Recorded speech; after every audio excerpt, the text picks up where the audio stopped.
Hi, I'm to let's do a quick recap for the viewers at home who didn't catch last game. Last week, you guys started your journey into the Margrave as five young, plucky adventurers who had just gotten off doing their very first job. Together, at least. I'm not sure beforehand. You guys probably did more stuff than that. But together, that was your first job. On the way to the old Margrave, you encountered a batch of wolves that were, surprisingly enough, pretty sentient and just wanted to bargain with you guys as the humanoid that had crashed into your carts previously was carrying a blade called Wolf Killer. Wolf Killer was essentially like a blade that was connected to a future challenge you guys were privy to called the Challenge of the Fang. Um, During your encounter with him, you saw that you learned that his name was called Lost the Wolf. But also, you guys nearly ended up engaging all of them because one of you just couldn't keep. One of you wanted to protect like this dead guy on the road, but which was pretty clearly maybe not the right thing to do. But I won't comment on it. Um, Anyhow, you guys then quickly went over to the town of choice known as Zobek and found out that Zobek's not a bad town. Maybe has a little bit of a criminal population, but not a bad town nonetheless. You guys got free beers when you came. Um, there you met your favorite NPC ever, Keith, who is the janitor of the mayor's house in the middle of Zobek. You guys helped him get rid of some graffiti that was detailing some of the larger gangs in Zobek. Um, One of them was the Beast's Head, another was the Red Mother, and another one was the Kobold Ghetto. Um, you guys then took a turn into the mayor's house where you met the leader of the town, Zobek himself. He was one of the original adventurers who discovered Zobek and had named the town after himself. Um, During this little excursion, you guys found out the details of the Challenge of the Fang and received, surprisingly enough, Wolf Killer, which he had in his possession. Um, you guys don't know how he got it, but I guess we might get into that this session. Um, in any case, he promised you guys 100 gold each successful upon the success of this mission, which was to go into the forest and defeat the challenge of the Fang. Um, while doing this, you guys met a fortune teller named Madam Mother Babushka, who gave you guys a sweet little fortune that helped foreshadow things to come. You met the father of the Red Champion, he who was desperately in need of his daughter, who had apparently been chosen as the Red Champion of the Margrave and was kind of sucked into the forest. Um, After that, you guys went into the forest and met your new little dragon pal, who had just kind of like been abandoned by his his um who had been abandoned by his previous master, who Margaret calls the Moon Prince or the Moon Lord. You guys super aren't sure what that is all about, but that did happen. The gold pseudo dragon Margaret is now a part of your party. Um, you guys then went forward into the maze and encountered a bunch of challenges. One was one nearly killing you, and the other one getting another one of you pretty high on magic drugs. Um, and in the final challenge, you guys went through a sort of gauntlet, through a went through a gauntlet, and then had some banter with a sort of nature spirit who put you through multiple tests. At the end of which, you received a magic doll item, which had some pretty nice effects to it. It basically allowed you to succeed on saving throws automatically if one of you was attuned to it. Um, After that, you guys found some more investigative sort of remnants of the Red Champion. Um, Fought the would be King of Wolves. I say fought like really loosely because you basically one shot this guy with a critical hit. And then you found out that inside the wolf itself was Mother Babushka, who then revived the Red Champion, who had been killed inside of this challenge with Revivify. And that's kind of where we're starting today off. Mother Babushka is kind of still holding her hands over the child as she has passed out. She is now alive, but still, though, it seems that she looks really kind of like haggard and is barely breathing. Mother Babushka like looks at the rest of you and she says, "This is all some bullshit. I don't know what is happening. This challenge is a farce."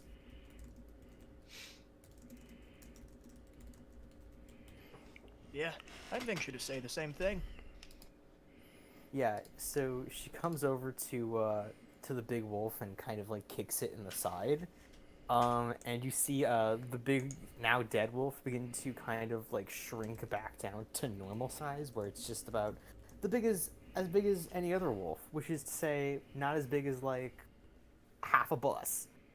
And Mother Babushka says, "This is some dark magic, which is completely against the rules, and this challenge has been tampered with. This is not supposed to be a harmful deal for you guys. This is supposed to be like some fun adventure stuff. This is not how this was supposed to go." How was it supposed to go? I don't know. I had some pretty good fun with the tree women. Yeah, that wasn't too bad. She kind of like puts a hand on her face and she starts like, she's like, "Okay, I enjoyed making fun of the hag. okay, yeah, that was all a part of the challenge. That was all a part hag. of the the hag was a part of the challenge, and even though she claims not to be a hag. Let's be real, she is a hag. In any case, you see Mother Babushka go back over to the girl. She sort of like waves her hand over her for a second, and you see her vanish. All that's like left of her is a red cloak on the ground, which she picks up and she flings over her shoulder, and she says, What? "This is all certainly wrong, and the deaths that have been caused by this challenge are all my fault. I sincerely apologize." Wait, so it was you who issued the challenge? No, you could say I'm sort of a referee of sorts for these challenges. Let me be upfront with you guys. I am one of the guardians of the forest of the Margaret. I am what you mortal beings would call of sorts, No what? Oh, what? Yeah, I missed that. an angel. Angel. Yes. Well, So why Can now? I- Why suddenly Margrave accepting challenges now? Well, you guys well, humanity kind of finally showed up. The Margrave has been asleep for thousands of years. Can I mean, I've been looking over this place and nobody sort of found it, so we kind of all just sort of chilled out for a little while nobody was here. can I do a insight check to see if she's telling the truth? An arcana check to see if there's like any like angelic powers I can sense from her?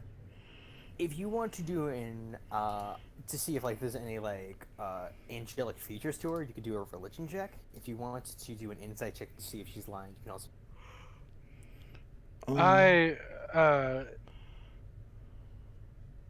Go ahead. I can confirm that though. Like I know Yeah. that Oh. she is telling the truth. Yeah, because you laid out a divine sense on her previously, and you know that she is a celestial being. Oh, okay. Never mind. You just never said anything, so like nobody else knows that. I mean, I guess seeing the doubt, I will confirm it now. As you Oh, see me what- eye her what she- suspiciously? Yeah, what she says is true. The gods have revealed it to me. Oh, okay.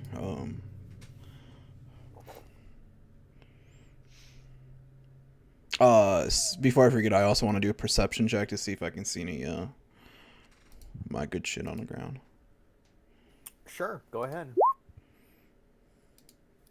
So with that perception check, you note that there is something kind of still here.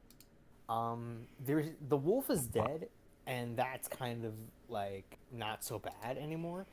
However, like you can hear a kind of ringing in the air still, like something is sort of buzzing. Do you guys hear a fly? I I don't guess hear I'll anything. look. I guess I'll listen out for that too. Can we get our Investigation. grade A investigator on this? Sure, go ahead.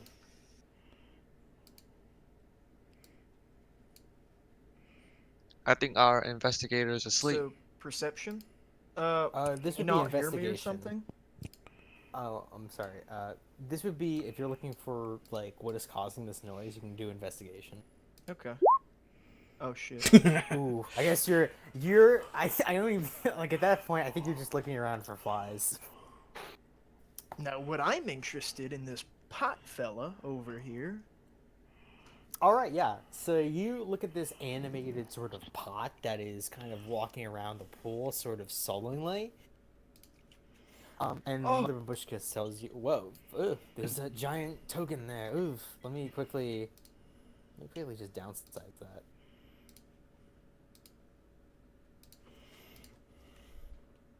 Oh wait, I have 2 tokens. What the... Yeah, let me delete that one. So I'll just. Oof. In any case, so yeah, you see that this animated sort of pot is like looking like the rest of you up and down. Even though it doesn't have eyes, it can still tell that you guys are aware of it. And it is aware. It seems to have like a sort of a bubbling soup inside of it. I'm gonna walk up to it and try to pet. I mean, you pet it, and it does not seem to react in any sort of pet-like manner. It just seems to not attack you whatsoever. It just seems to be like an animated pot. Can I check out this soup? Sure, this would be a nature checker. I want to see if there's any are there bones floating in it? Or like nature check? You said Yeah, it's a nature. even worse. So you can just look at it, and you see that there is some bones in it. However, you can also see that inside there is hot liquid inside of this thing, just by like the steam kind of rushing up to you. So it seems like there is a boiling green liquid inside this pot. Could I cup some of it out of there? Yeah, you can cup some of it out. All right, I'll do that. Can I open this? Where? Oh, that chest over there? Yeah. Okay, yeah, you can open that. You see, you pop open this chest, and inside of it, you see what appears to be some kind of like little clock inside of there that is causing the ringing. I kind of pull it out and I try to silence it. It's like press a button or turn something. Kind of seeing what's going on here. Okay, you try to like fiddle with it. It looks like a regular timepiece, so like it's like a pocket watch.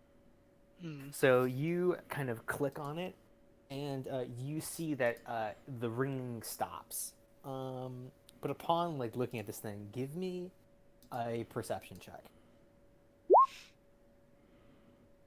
Okay, with this pocket watch thing, you notice that immediately this is like not a normal watch. Like, because as you look at the numbers on it, you see that there are not numbers even like with on the watch. You see like the little like hands inside the pocket watch are pointing to different locations.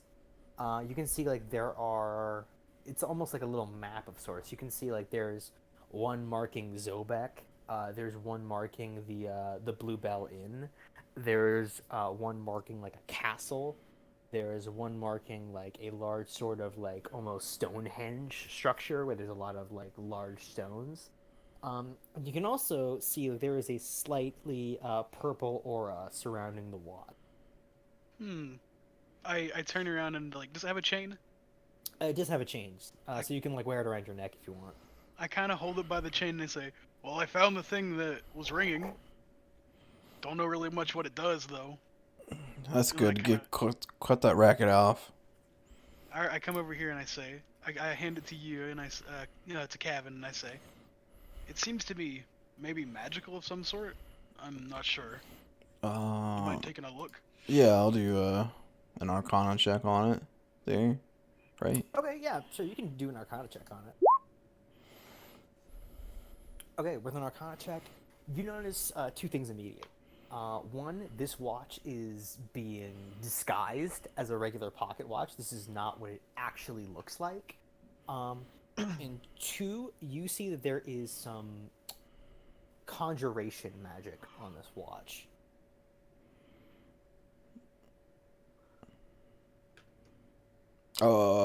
Can I dispel it or anything like that? You can try. What kind of check is that? I thought, like, I mean, that's kind of dispel magic. That's just a spell. Oh, is that a spell? I don't think I have that. Yeah. Yeah, to actually, like, dispel magic, you would need that spell. You can't just kind of, like, snap your finger. I didn't know. Okay, I'm sorry. This is like my first time playing a wizard, so I didn't know if there was like. Oh, okay. No, that's no problem. I was Okay. being kind of mean. I'm sorry. No, you're fine. I didn't know, and I didn't think it was you being mean. I think you were just okay. Anyway, yeah, it seems to be disguising itself for some reason, but I cannot. I don't have the proper spells to get rid of the. So, Mother Babushka comes over to take a look at the watch. You see that she's kind of, like, looking it over, like, Oh, kind of maybe critically. maybe the angel can do something about it. That might be a good idea. Hmm. Well, So she looks Hand at out. it. And she says, I do know that item. what is it? It's called the Timepiece of Travel. Um, it's a very powerful magic item that was once a part of a kind of a grander relic of sorts. I don't know what it's doing up here. I'm sorry. This whole situation is very confusing for me. There's Does it this- let us time travel? No, but it does let you travel to other places. How convenient. Yeah, the timepiece of travel. Basically, it gives you a couple of cool effects. For example, like you can name any location within 10 miles of your current location that is known to at least one of you. So that within 10 miles of that location, once you've like named it, you can like get directions to that location from the safest, most direct route through like a disembodied voice of sorts. So out of character, think like you have a navigational setting in your brain that just tells you where to go. This pocket watch will basically tell you like how to get there the safest path. So we got It's a an advanced GPS. compass. And then it has another ability called Get Away From It All. As an action, you can cast the Teleport spell. And once you use this feature, it can't be used again until like the next dawn. However, she also says, I don't know. This is part of a magic item called the Orrery of the Wanderer. So I don't know how exactly it can operate without the grander piece. So it might have some side effects to it that are probably not as safe to use. So just keep that in mind. But you're saying we can still use it. Probably. Well, I'm not too worried, and I kind of like let out my hand, cause I'm taking. I will be the GPS. It's dangerous. You shouldn't try to use that. Also, we can teleport, so that's a good thing. Well, we can Will it certainly try. teleport one of us or all of us? Or if we hold on it to has them, will we teleports. merge into some giant, disgusting being? It'd be awesome. So teleport spell is this. So this spell instantly transport you and up to 8 willing creatures of your choice that you can see within range, or a single object that you can see within range, to a destination you select.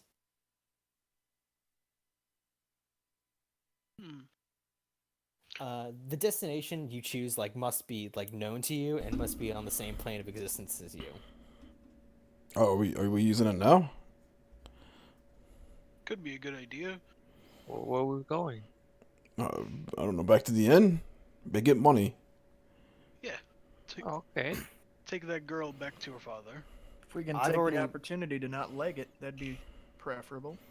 I've already used my magics to send the girl home, so if you want to give me a ride back, that'd be nice. That'll be some gold. You're an angel. You can just fly back, right? She looks at you kind of like sullenly, and she says, "I can't fly anymore."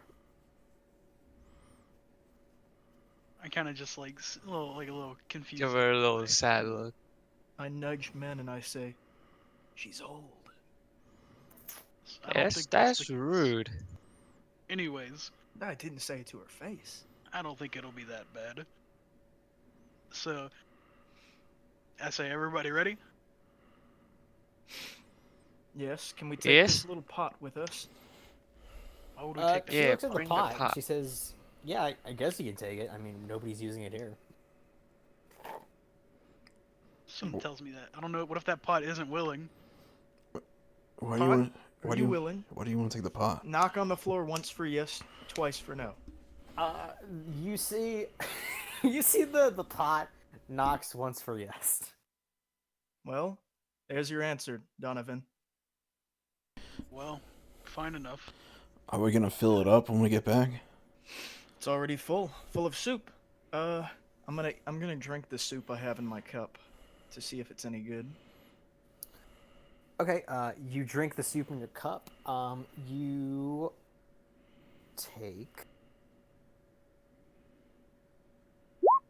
take 15 acid damage. It was a boiling green liquid in a pot you didn't know about. I With cannot. bones. Maybe you shouldn't have been. Yeah, with bones. I will commend you for the attempt. How good's the soup there, investigator?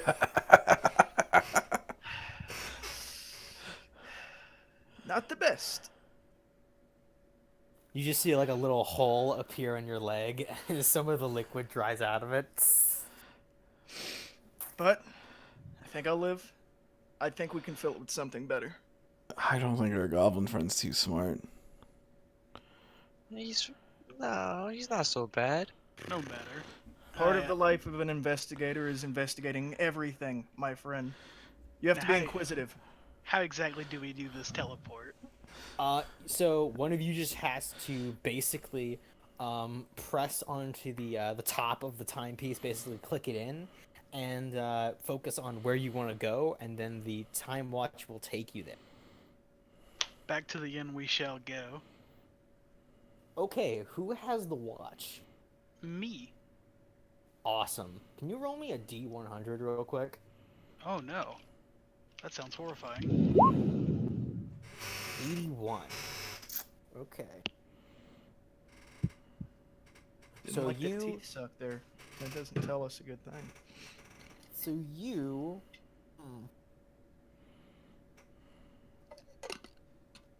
you quickly tap on the time watch, and all of you, including Mother Babushka, the pot, so all of you get sucked into the watch itself, and it's almost kind of like you're sucked into a black hole almost, and instantly you are spat out back at the inn.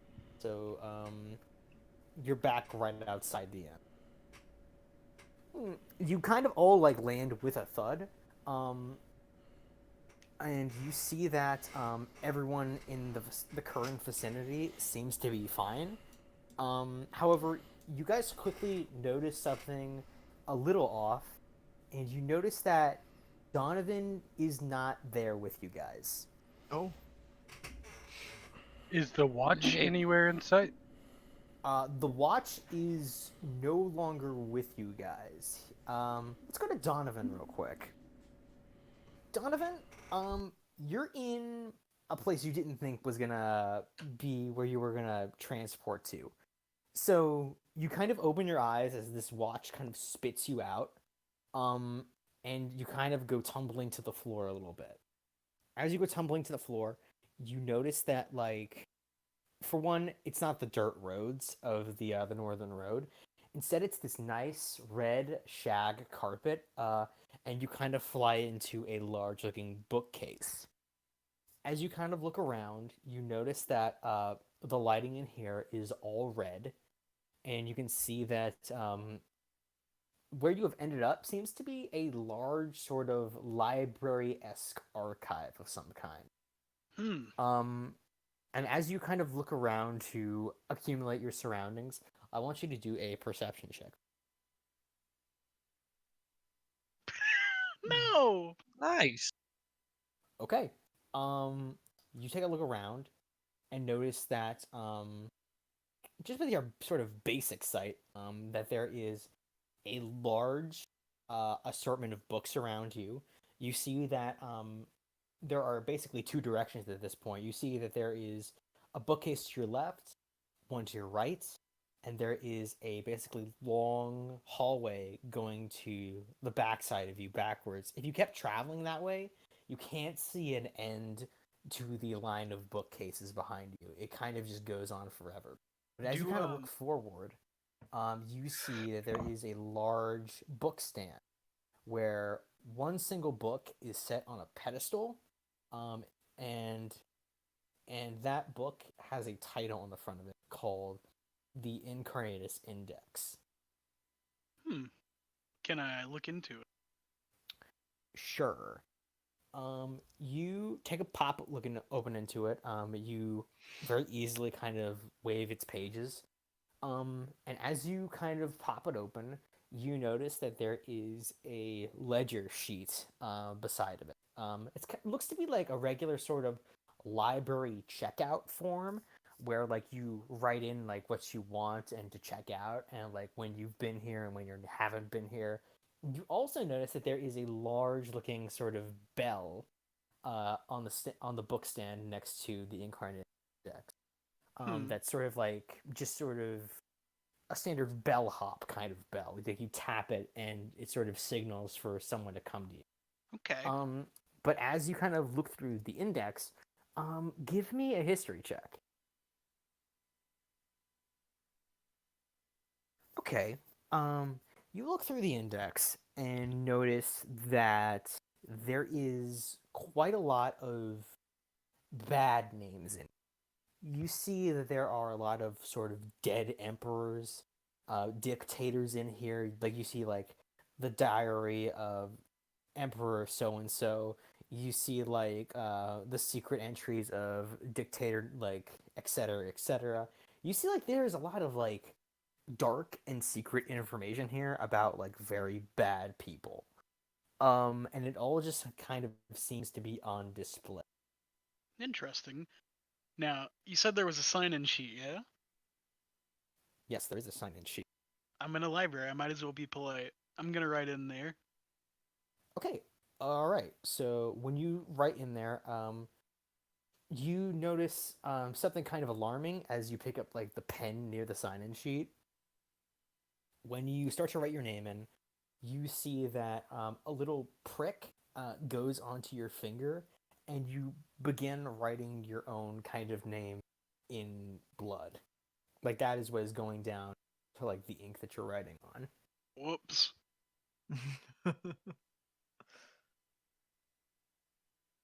Wonder how this is going to affect me. You can also see on the sheet a few names. The name list seems to be pretty short.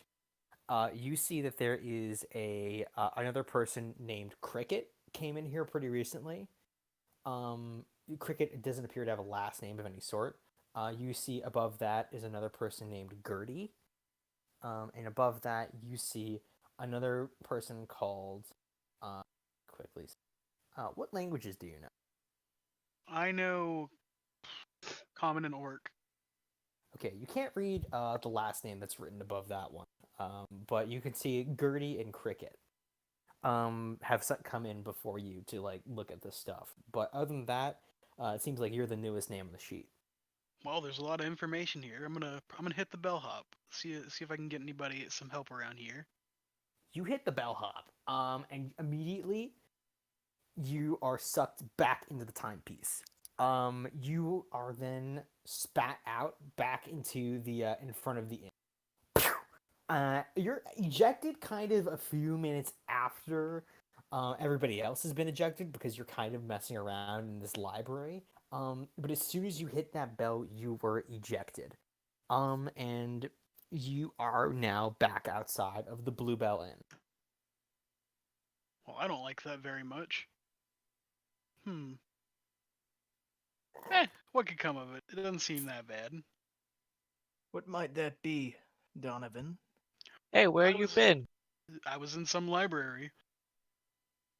Don't really know much about it other than a lot of people there, a lot of powerful people. Tried to see if I could get some help to find some books or something, maybe get some information on this area, but pressed the Any luck? tried to, not at all. I checked in, tried to get help, and it brought me back here. What do you mean you checked in? It was a library. There was a check-in book, you see. And I thought I might as well be polite. You never know what kind of place I brought myself to. Are you There sure was it was no a chicken? attendant? No, I tried to get help, but it seemed to just Did send you- me back here. Did you ring the bell? I did ring the bell, and that's what brought me back.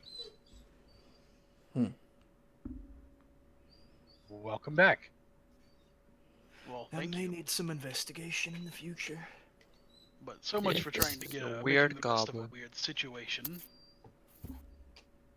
You see, Mother Babushka quickly comes out. She went inside while the rest of you were still all sort of getting your own belongings together. She comes out and she seems to have brought with herself like a little more formal getup. She doesn't have like the red robes around her anymore. She has like a very like postured sort of braided hair. You don't know how she braided her hair so fast, but you're pretty sure she's an angel. She can kind of do that magically. You can also see that she's wearing sort of monk's robes now, and a lot more sort of form-fitting clothing that seems to address more like upfront combat. And she says, "Oh, you're back." Yes, it seems I am. Oh, You know where okay. he went? He said he went to some kind of library. Some kind of library? Yes, I'm not very sure where I was, but I tried to find information and it didn't work out. Do you have the timepiece? I do. Oh, that's good. Well, I'm glad you didn't lose that. Is In there a any library in case- town? No, well, I mean, yeah, I'm sure there is.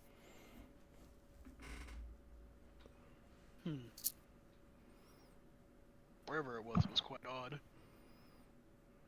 Did you have fun at least? She looked at you. She said, "Yeah, did you have fun?" I don't know, it seemed like I was going to a library. I get that. You know, libraries are not super my thing. I was not really the most well-read person in the universe when I was born.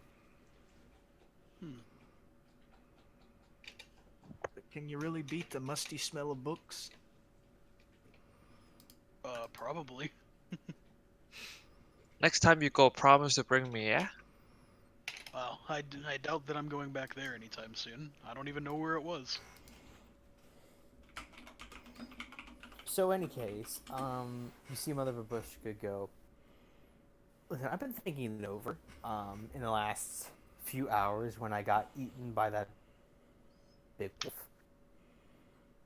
I think that something in that forest is probably starting to corrupt the challenges that we originally set into the Margrave for people to go into it.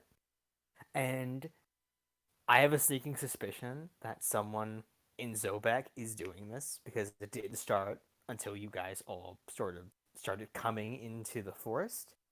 So, if I could offer you guys a job, would you be open to taking it?" Depends on the price. I have to talk with my boss. All right. Well, I would hear the task before agreeing or disagreeing to anything. Depends how much money you're offering. she thinks about it and she says, "Well, I could offer you my inn, like the whole inn. Nope, nothing about that is a lie. If you accept this task up front, I'll give you the inn to operate out of, since I'll need you to like operate close to the forest. If you need something further than that, then I'm pretty sure I can accumulate more wealth for you guys along the task. So for completion, you would be all set and ready for yourselves and possibly for future endeavors. None of us know how to operate an inn, though. I'm Yeah, sure. I have no interest in becoming a barman, but a nice place to sleep would be welcome. Yes. I am not very business savvy myself. True. All right. Let us hear the job, though. The job is this. I think someone in Zobek is trying to corrupt the forest from the outside. Ever since these challenges started, they started out fine, but they started to get more and more sort of aggressive towards the town members, those to the outside. Even I didn't think it was that much of a problem. I thought that maybe the mining operations were causing problems within the forest, but I assumed it would pass. But unfortunately, it seems that is not the case. Or isn't there a chance that maybe you beings from Margrave are just having too much fun and starting to do corrupt things? That's not. She looks like a little disappointed when you say that, and she says, "The thought had crossed my mind. To be honest, I'm not entirely outside the possibility that someone from the Margrave could be responsible for this. However, I can always check in. I would like, at least for some information on your end, to the people of Zobek, if any of them could be responsible for the corruption."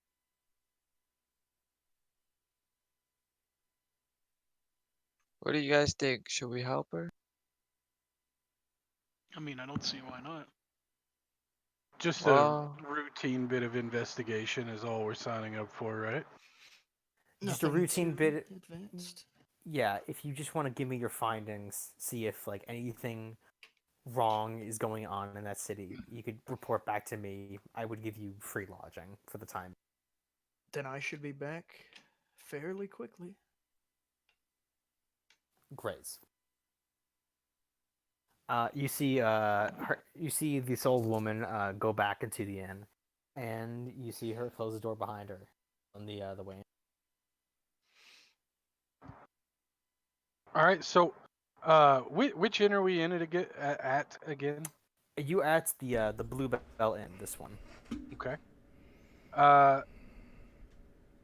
So we're a little ways out of town. You guys, would you all Yeah, like to head in tonight, or should we? I'm gonna Rest need a here. rest before I do anything. Resting would be proper. I shudder to think what that acid will do to me later. come on, guys, we're young. We don't need rest Shudder yet. to think what it'll do to the privy. You could probably tough out another day. It is like No, right now, like about midnight, because you guys were like out all day doing this whole shenanigans. This is the best time. Everybody's going to sleep. No one's going to see it. Well, if kinda you're worst so time to get intent. information out of people. Wait a minute. Do we? Oh. Where's the wagon? The wagon, you see that it's in the stables, right next to the Blue One. You guys want to go the old one of us drives, the rest of us sleep route? I'll I put my suppose. hands on my face and say, I could Okay. try driving. I've never driven before, but I could try. You guys I can don't trust me. know. I don't know if I trust you to I don't drive. think now's Why? the time to learn. If we're going on an important voyage, Oh, we're just riding back to town. Yeah, how hard could it be? I was just holding on to some string. Yes, but midnight. Wait, is Minnie a human? I can't remember. No, but I can see in the dark. I got good eyes. I kind of just like rub my face and just say, "Oh, just let her drive if it gets us on the road and lets me sleep." Yeah, don't worry. I'll be the best driver you guys ever had. Rufus is in. He will allow. He consents. Fine, he says. I feel like this is a bad idea. Oh, don't Splits worry, are the Kevin. group. All right. So you guys can definitely take a short rest while you go into town. I load up the pot into the back of the wagon. Mm-hmm. Dump him out. That guy's crazy. No. You see, we can use this. Use it for what? A pot? Yeah, we could cook with it. Let's dump him out. No. He's full of acid. Yeah, so dump him out so we could cook with them. You don't see the intrinsic value of having all of this acid. You see the intrinsic value of some Perhaps it's food? a goblin thing. Yeah, maybe. Goblins are weird. Maybe he's hungry later. Yeah. Do Okay. goblins not get hungry? Is that why he doesn't walk? Did you not see him take a big bite of it earlier in the cave? Bite. It's acid. Took It's a more big like a- bite of yeah, acid. I Holy- believe it would have been a slurp. More of a What's goblin. what's this slurp you speak of? That's More of a what chug. goblins do to liquids. More of a chug, if we're being honest here. You look like a chug. Okay, I'm gonna sleep. Look, Yeah, I I'll think tie in time- Windfish to the wagon and climb on in. I think in time we will all grow an appreciation for our new companion Potluck, which is what I have decided to name him. You just name pots. His name is nothing. It is a pot. His name is Potluck. He has legs. He is a sentient being. Let the goblin name whatever pot he wants. I'm trying to get some sleep over here. Do you I have don't the really name have for to the sleep. your bows and rations too? My rations don't tap on the floor in response to my questions. I mean, have you tried it? Fair enough. Have you tried it? I haven't, but I'm not going to. You're not gonna Just like investigate? Shouldn't you be driving by now? Okay, I'll go on. All right. So yeah, if any of you want to do a short rest, or if you want to just sleep until like you wake up, you can do a long rest back to town. How I'm gonna long do do a long you rest. think it'll take us to get to town? From the Bluebell Inn, it took you most of the afternoon to get over there. So I'd say about like 3 or 4 hours. All right. Well, Minnie, if you get us to town on time, don't wake me. Don't worry, Same here. I'll take my time. It's gonna be a safe ride home. All right. I'll start a long rest. We'll see if it gets finished. I'll Alright. do a long rest too. Do long rests? I can't remember. Those just bring you up back to full HP, right? And Those yeah, bring you back up to full spell slots. Wow. Okay. Spell splots. I can't wait to get my splots back. Oof, man. I don't know what I'd do without my splots. But yeah, so Minnie, since you're doing the driving, why don't you roll me a d20 real quick? D20, okay.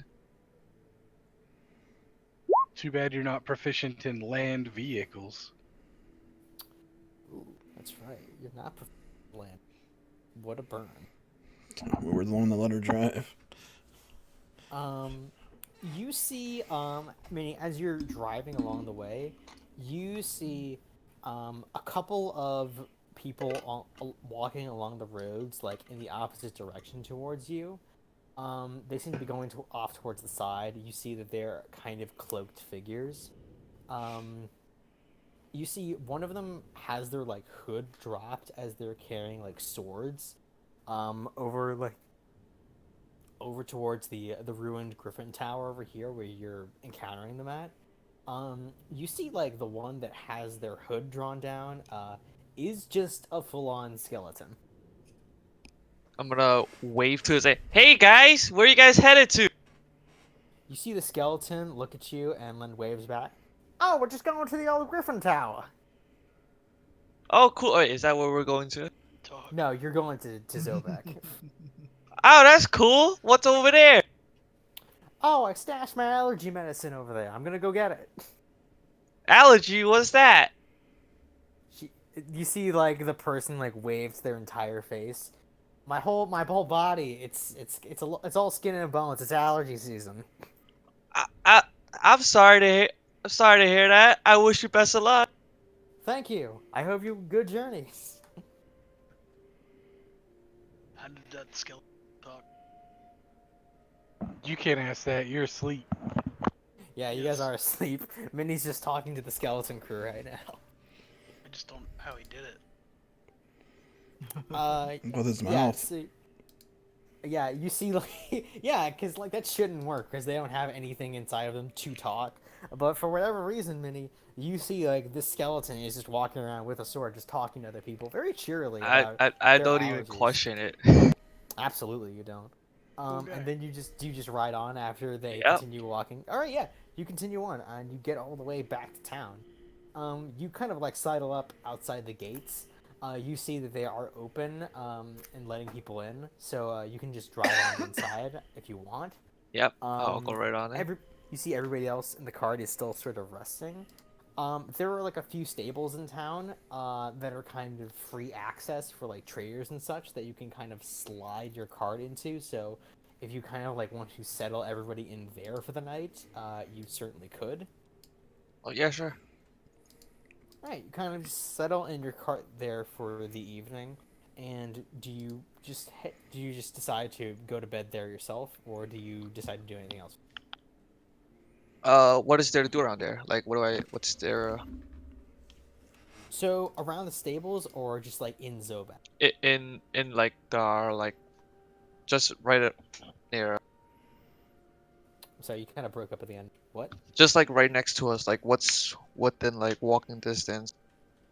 Within walking distance, you see that there is a pub called the Dancing Bear that is nearby. You can see that there are a lot of dock workers going in there. As you can see, like there's a large river that kind of goes through Zobek that has a lot of fishing and sort of ship dealings in there.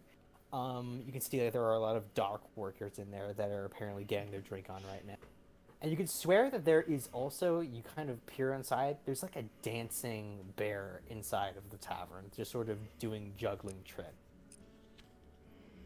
I'll take a note of that, but then I'm gonna go get some rest.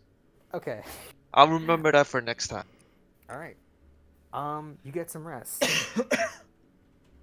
While you guys rest, you don't incur, like, there's no, like, weird visions that happen over the night. You guys just get, like, a nice, good old-fashioned rest. When y'all wake up, you guys see that, the sun is shining over Zobek. As you also wake up, some of you might also want to take out your sort of challenge messengers, the challenge, like, flyer you guys got for the Fang challenge, and you see that there is a great mark over it that has said, challenge completed. And you see, like, the attempt counter is totally gone, all the deaths are gone, and you see that it just says challenge completed, just like all over. So, Rufus in particular would be keen on returning to the mayor. Yeah? Yeah. So he'll wake. I don't know if everybody, is already awake or waking up or whatever, but Rufus will say, I intend to go and collect our reward. Who's Yes. with me? I'm with it. I like gold. Kind I'll of tag along. So, yeah, if everybody's in, then we'll head that way. Let's go. Alright. You head over in that direction, and you see that once again there is more kind of spray paint all over the mayor's house. This time it's more like of just the kobold guild that is apparently sprouted up, called the Kobold Ghetto. Has just spray painted the crap out of the mayor's house again. And you see Keith on the outside. It seems like he's more impassioned to like get all of this off today. He's got his own footstool, and he's using not one but two scrub brushes at this time to get it all off. Keith, you're doing the God's work. Goddamn right I am. Sorry, we do not have time to linger and aid you today, friend. It's okay, this is my job and I am important. Keith is a good person who will wipe this shit off until it's all gone. Yeah, you will. Yeah, you will. It's okay, this is literally my job. You guys don't have to be super invested in my extracurricular activities. Well, you know, when you put it like that, Keith, I'm gonna help him. Oh, you guys don't have to do that. Too You late. see Keith like keenly smiles and he hands you a dish rack. God damn it, this shit again. Alright, Let yeah, the we're man do helping his job. Keith. Yeah, let's help him, guys. You guys just keep helping out Keith. You guys delay a little bit longer, and you go I don't up help to help him. out Keith. I don't help again. I just sit there. Damn and it, wait. you're just gonna stand there? Come on. You guys are savage. I'm not getting paid for this. Look at this man doing the good work of Zobek. How could you remain on the sidelines of the greatest battle of our time? I tune him out. Vandalism. A know simple what? man against vandals. I'll help him out. Yeah, even the Yes. goblin's helping. What? Good for the goblin. Grout easily. The goblins help. Look at him. Guess Look at he's him and Real smile. racist right now. Real racist. What? Look at how clean and articulate the goblin is.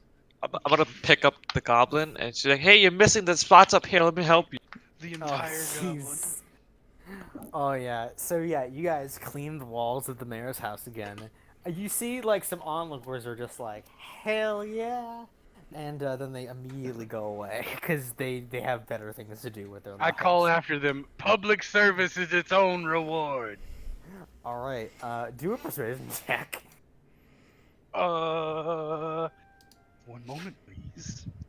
Do inspire the people. You see, as you say, that this is its own reward. You see, like, one little kid, coming around the corner with his parents, is like about to litter onto the ground like a great big like wooden cup. But then he sees like your inspiring speech, and then he correctly puts it in the recycling. Real question is, why are you throwing away a wooden cup? It's biodegradable, my dude. Yeah, but that's a whole cup. Yeah, that's a big ass wooden cup. Like, what type You of can cup? have your What does it cup, look and the like? goblin can have his pot. We'll all have a dinner set by the time we're done with it. I kind of just go, I'm just saying no littering is bad. Are you fools done yet? Let's go and get our reward. You see Keith is just smiling, like with like tears in his eyes again. It's like, thank you so much. I really appreciate y'all's help. Keep coming around here. Are you guys gonna still stick in town? We're here for a few days, we think. If you guys ever wanna like come over to like the White Rose Tavern, I hang out there with like a bunch of other folk. Like I can give you the first round if you want. Free That'd be drinks. excellent, Chief Keith. We might just take you up on that, friend. But we should go. Now. Well, Okay. no, because we need our reward. Don't forget. Yeah. That's That's where we're going. inside. Yeah, that's where we're going. We can't get it. We can't get it out here. Are you Fair guys enough. finally ready? Yeah. Yes. So you guys head inside the mayor's house, and you find that that the Zobek does not immediately come to greet you like last time. It appears that as you guys sort of like go inside to the main room, his security patrol of magical knights of animated armor still patrol the house, but you do not immediately see Zobek pop up. Where is that fella? I question one of the suits. Where is your master? You question one of the suits, and it responds in a very sort of proper tone. Master Zobek is currently in a meeting with one of the investors. Can we join? Are you going to be one of the proper investors of the? We could be. We already have invested in saving this town. Yes. Give me a persuasion check. See, nobody here knows how to trick the system.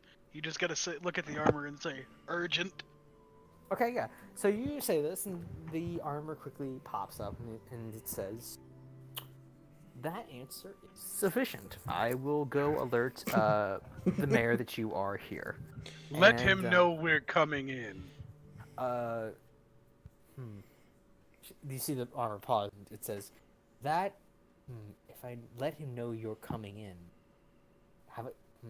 Why don't we just go I'll just in? tell him you're here. I'll just tell him that you're here, and you see It would the be armor- polite to inform him that we're coming in because we are. Okay. You see the armor like, walking up the stairs. You see that he like disappears within a long hallway as he heads up the stairs, where Zobek's office is. Do you guys follow him or do you wait? I follow him. I'll follow. Yep. Yeah, it's follow. following. It's following time, boys. Followers. All right, you guys are all following. You see that there is a long sort of like the long hallway is now being filled with what appears to be guards.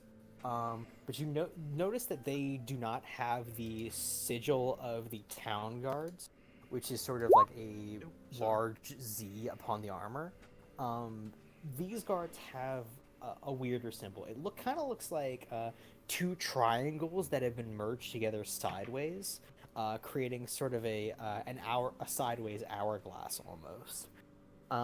They look at you guys as you come up, and they immediately sort of stiffen up as if they're like preparing for something. They may try. Oh, hello there. At ease, lads, Rufus says as he marches on up. Okay. Hey you guys- boys. Yeah, they don't do anything as you guys pass them. They just seem to like tighten up their stances. And as the knight goes towards Zobek's office, he quietly knocks on it, and you hear like a bit of like scuffling in there, and you see there is a figure that comes towards the door. That is Zobek. He's wearing his normal like cowboy hat on, and he looks says, "I'm in a very important meeting. What's going on?" And you see the knight points over to you all, and he says, "Howdy, y'all. I'm sorry. I'm sorry. I was in a meeting. I didn't know you guys came around. I knew somebody came in because I get alerts in my room. It tells me when people come into my house. Hey, listen. Can I ask you guys like real politely to like wait 5 minutes so I can get this done?" Your knight told us that this was for investors.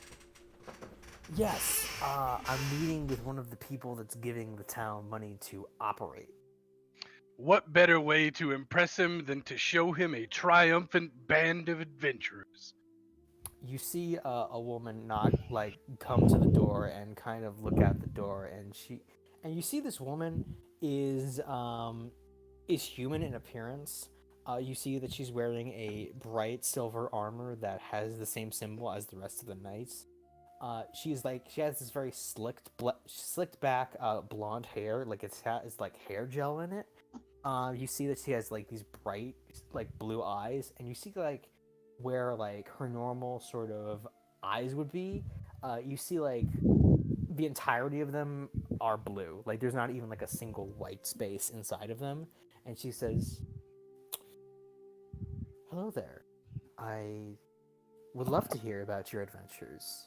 You can come in. I would not mind it at all." After you, Minnie. Sure. Hi, lady. Hello. You see that Zobek and the lady quickly like backs up to let you guys into the office. You see Zobek is a little bit nervous as you guys come in because he was definitely not expecting this confrontation today. And he looks back towards your group and then back to the woman, and you see her cough for a moment, like, I'm sorry, I must introduce myself. My name is Portentia. It is very nice to meet all of you today. Oh, it kind of sounds like pretentious. Oh, Oh no. That's an unaudible Rufus. Oh. You see, Uh, Portentia goes. Kind of tug at my collar. And what is your name? My name is Min. Minnie, you can call me Minnie or Minnie. Yeah. Nice bows. Thanks. You want one too? I got plenty. No, they look cheap. Oh. I give a Oh. scoff. I interject here. I am Rufus Eskew. And we are, what do we call ourselves, boys and Minnie? Minnie and friends. We are, I second that. friends of Minnie, supposedly. We were called, "Where's our reward for doing your task?" You see Zobek goes, oh yes, I saw that the task had been completed in the papers today. Yes, you see him go behind his desk. See he gets like a really big like sack of gold out, and he begins heaving it over to all of you, and he says, you can count it if you want. There is 500 gold pieces in there. You can divide that up among your group, so that's your gold pieces for each of you. I believe our friend was also offered a Stetson. He looks to his head. He then looks to Portentia. She seems to be very amused by this, and he says, I hold out my hand. "Now I know you said this wasn't fun. If I didn't like let you just have it, so I mean, can you not Well. take my hat?" The task is done, friend. I believe that gives me one hat. You see like Zobek take off this hat, and you see that he's got like a big bald spot underneath that hat, and you see that Portentia like stifles a giggle, as you take this hat from. I put the hat on my head. You have a Western cowboy hat now. It's not a magic hat by any means, but it does look cool on whoever wears it. Hold on. I'm sorry. I'm gonna stare for a moment at the hat guy. At the hatless bald man. Zobek. I return his hat to him, and I He's- say, just kidding, friend. He takes back the hat and he says, well, the damage has been done. I suppose I'll let bygones be bygones. Bygones are certainly by, friend. Just like the problem you had in this town. And your hair. Oh,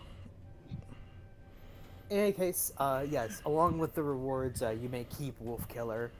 That is yours now. The Gaius spell should be off on that thing by now since the task was completed.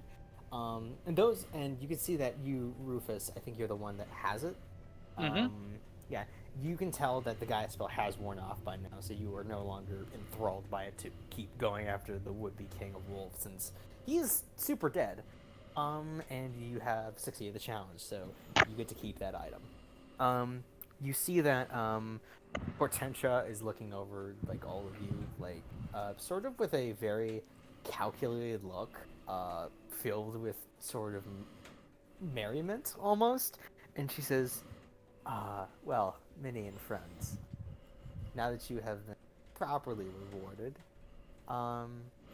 would you like to stay for negotiations, or would you like to simply leave us to our tasks?" what is the matter of business you are discussing today? You see Zopek go, oh man, maybe you guys should just leave.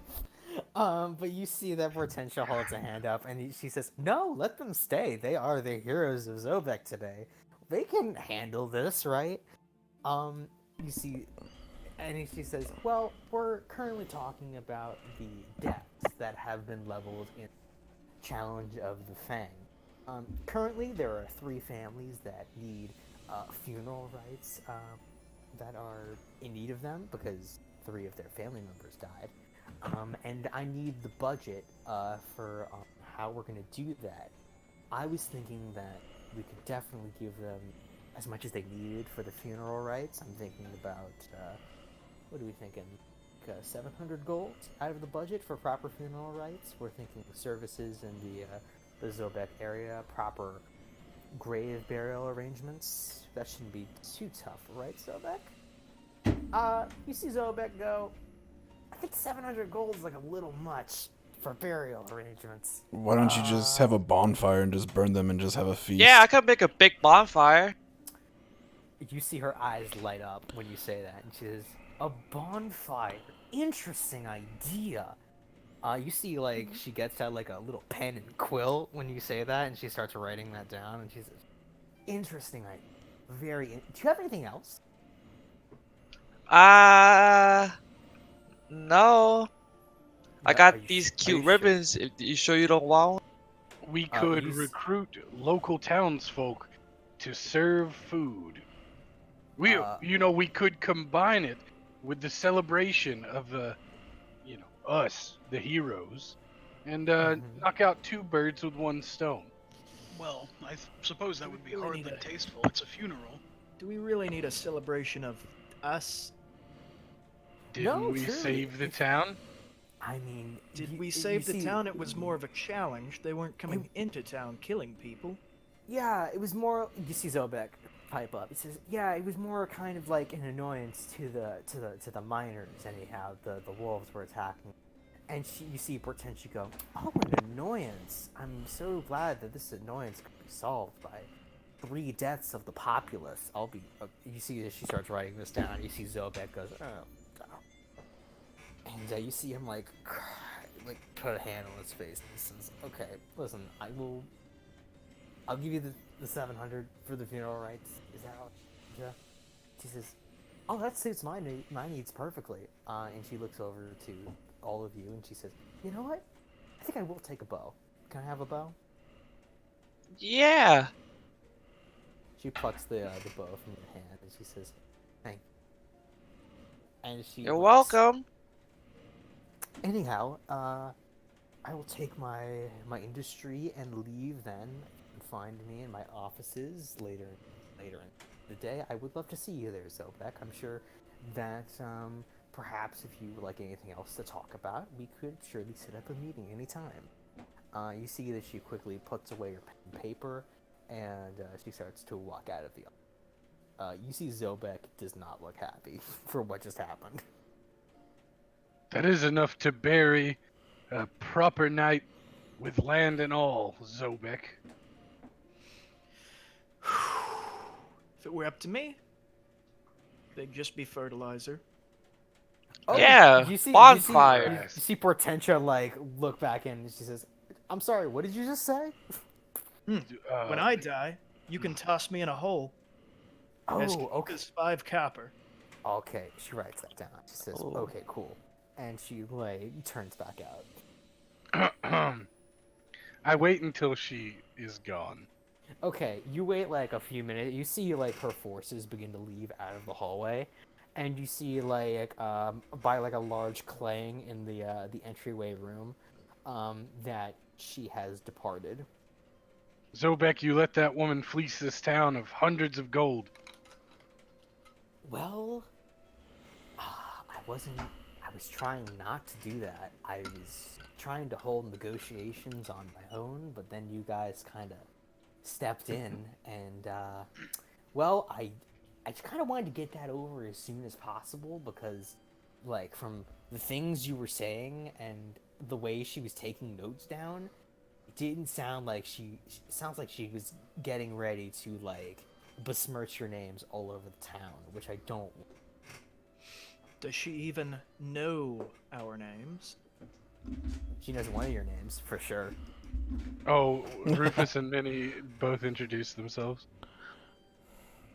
Oh, Minnie is a ray of sunshine.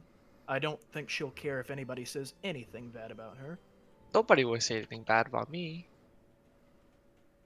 You see Maybe that we Z- could get out Zobek ahead of says, this. Would you?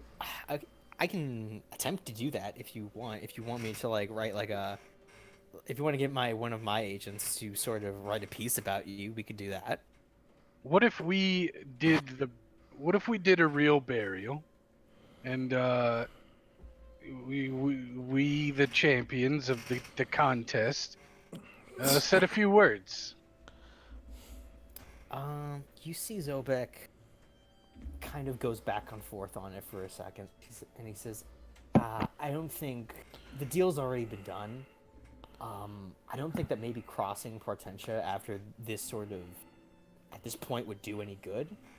I think maybe the safest bet could just be, like, to let her do whatever she's gonna do, and probably, like, not cross her. Why would anyone want a bunch of outsiders speaking at a funeral? We don't know these people. Yeah, that's right. I mean, like, you guys don't even... What would you even say?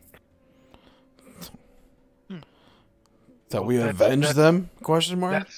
Yes, vengeance is a good angle.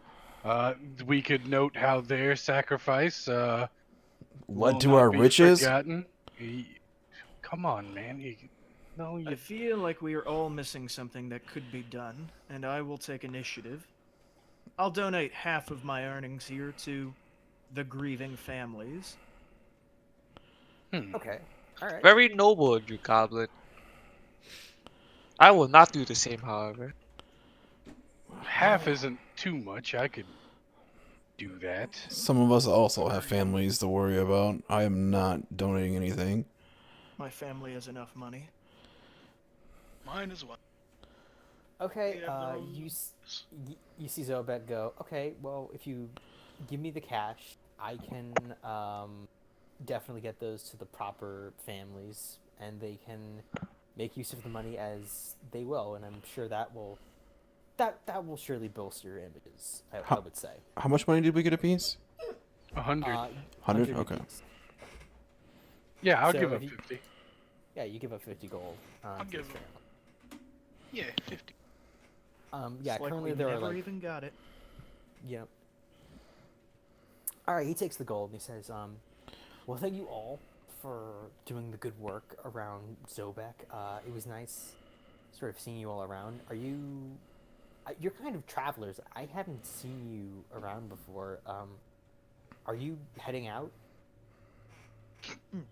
We'll be around town for a few days, at least. Good. Hey, by the way, I actually got this for two of you. You see that he pulls out what appears to be like a purple envelope, two to be exact, and you see that he looks over to Bosley, and he looks over to Rufus. He says, I got these envelopes from a messenger that came over to me after you guys left. They said they were for you two when you came back. Okay. Rufus will take one of the envelopes. I shall take the other one and open it immediately, but not in I- front of everybody. Ooh, Could be important. yeah, that's why Rufus is definitely not gonna open his immediately. Okay, Here. maybe I'll take a hint. Rufus from- actually gives you a stern look. You see my hands go for it. Yeah. Okay, I won't open it. then. There's only like a slight tear before Rufus gets to you. If you have any other needs, Mayor Zobek, we will be staying at the. What's the name of our stable that we're at? The stable in Zobek or the inn? The stable here. Okay, the stable here is just like one of the public stables that like people go into. It doesn't really like have. We will be staying at public stable number 3. Public stable number 3. I hear. Well, I don't really hear much about that place. It's just sort of like a transport spot, I guess. I think Fine. there's a man who cooks his own acid in a pot there. That sounds like criminal activity. Should I like be aware of this? No. He's just a man. See it? He's just hungry. He's just a 100% man. human man who eats acid in a stable. He's not hurting anyone. Okay. But himself. Zobek looks a little worried and he says, "Okay, I guess if I need you guys or need to contact you, you guys will just be in the stables. Thanks. good journey to you guys then. And you see he like nods to all of you and he says, thankfully, to all of you, I've received messengers that my miners have begun work out to the old mines up top the river, and production of star ore has begun once again. So thank you all for your service. Absolutely. Rufus will turn to go at this point. Okay. Rufus, you leave. I'll do the same. All right. So what's Quick all of question. you- Oh yeah. As we're leaving, Rufus wants to get a look at some of these suits of armor. Yeah. So some of the suits of armor. What do you exactly want to get a look at them? Do you want to see like if they're- What are they? Are they plate armor? Are they shambling mounds of chainmail? You see, if you just wanted to do that, you can do. I think that you just look at that. I don't think it Oh. requires any sort of check. For that, you see that these are sort of plate mail enchanted suits of armor. They look pretty like heavy duty. Can I revise what I wanted to do? Is it too late or no? What did you want to do? As they're finishing up their conversation, can I look around the room for any evidence of like arcane epidemic in the town or anything like that? That would be an investigation check, I think. If you're like looking for like anything that's just publicly there, or if Yes, like, anything like I'm not gonna scavenge through anything. I'm just looking at the top of the surface. I don't want to actually move anything or take anything. I just want to see if I can like find any leads. In that case, it would be a perception check just Okay. to see if there's anything scattered about the room.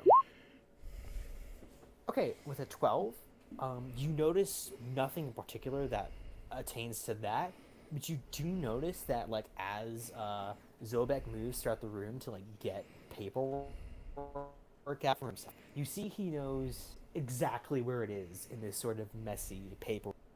So you think that this place is made to look messy, but he knows exactly where everything is. So you think that this might be, like, a messy front for a really organized room. Is there any way I can? Oh no, that's probably way too tricky. Never mind. Yeah, and you've already kind of said like you just like wanted to grasp the top of like what's there. So that's Right. yeah. Okay. So yeah, you guys all exit out of the mayor's abode, and you see that it's the busy streets of Zobek are just out and about. You see some of the still kind of like standing soldiers of what seems to be portentous forces are kind of leading into one of the other towns, out of one of the town entrances, out towards one of the stables as they're getting supplies ready. And you also see like a lot of the local churches are getting ready to have services at this time of hour.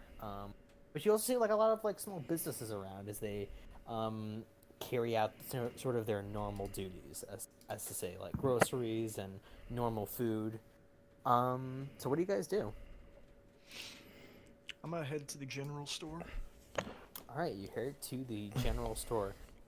In the general store, there's just like a really like standard sort of marketplace there, where you can buy like weapons, sort of normal food as well. You can see like there's like leather armor in like the store shelves where people can just sort of pick their stuff out and maybe get it fitted by a local sort of producer of that sort of stuff. I'm looking for very small vials. Okay, very small vial. Are they filled with anything, or are they just vials? Empty. Just vials. Empty. Okay, I think you find what appears to be like a glassware store where this sort of stuff is produced. Like you see, like there's a lot of windows in here, and you also see that there's a lot of glass vials. Okay. I will ask for 20. 20. You see this guy is asking for 5 silver pieces a piece for like each of these meticulously sort of crafted like tiny glass vials. For like every 10 silver is like 1 gold piece. So like 10. So for 20 of those, that's just like 10 gold pieces. Okay. I will add those then.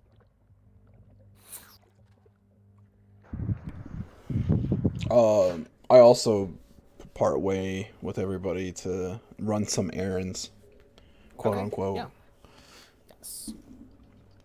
You go ahead and you run your errands. This is a sort of free time for yourselves, as you are not in danger and you're not on any sort of quests. You are free to do what you want. So, Rufus? Oh, go ahead. You go yours first then. oh, are you okay? Well, mine was more a question like, so I have criminal contact. Do I Yes. have to send a message for them to come here, or are they already here? Like, do I already know I have that set up? Like, I don't remember. I think you already have that set up. Okay, so I want to you go know visit very- my criminal contact then. Awesome.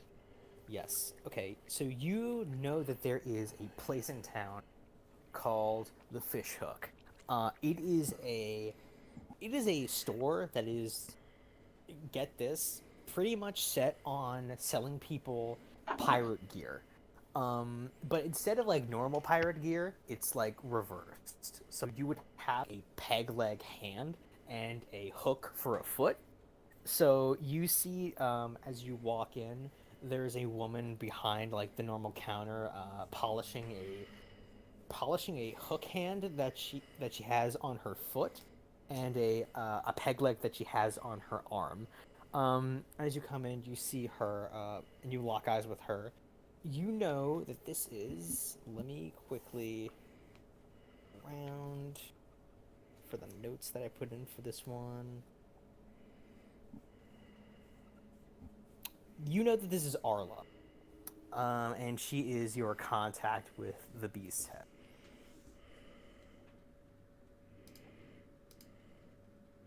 Oh, hello, Arla. It's me, Kevin. Is this like a code phrase, or? I'm just introducing myself like an idiot. It's me, Kevin. Your criminal friend. I am the criminal known as Kevin. If there's a guardsman at the door, it is I. The criminal Just wanted you to know. I was not prepared for that. Okay, sorry, Jesus Christ. I walk up to her and I give her eyes and I greet her, but I don't say my name. Jesus fucking. I give her the look, if you know what I mean. Alright. I can't. I was like, wow, is he really just gonna say his fucking name? It's like that moment in Black Klansman where they're just like, did you say your real name on the phone? And they're just like, oh shit, I guess I just did. For some reason, I was thinking of like how criminals would get together and talk, and then for some reason I just couldn't think of anything, so I just fucking said that.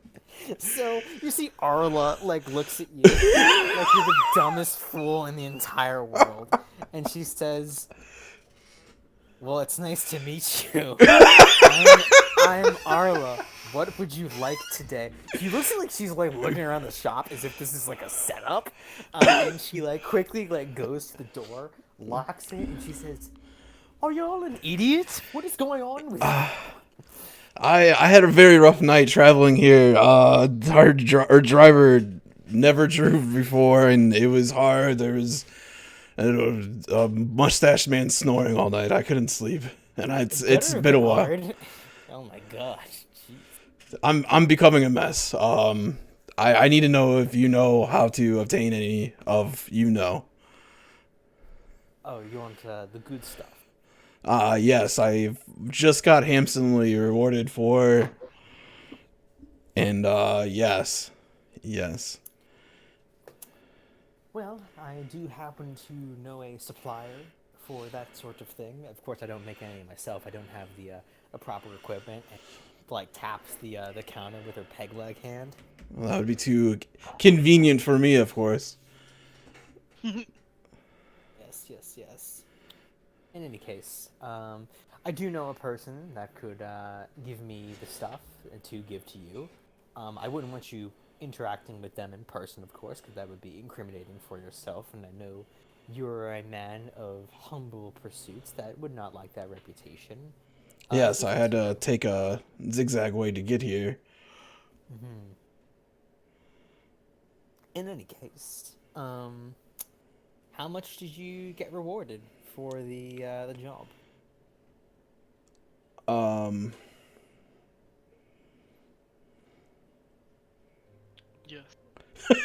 Sorry. No. I know. I'm sorry. I'm just trying to figure out. I'm not gonna tell her exactly how much, but I'm gonna tell her I got paid. I got paid about 50 gold. 50 gold pieces. Okay, she says, well, how about this? I can give you 2 bags of arcane for 25 gold pieces.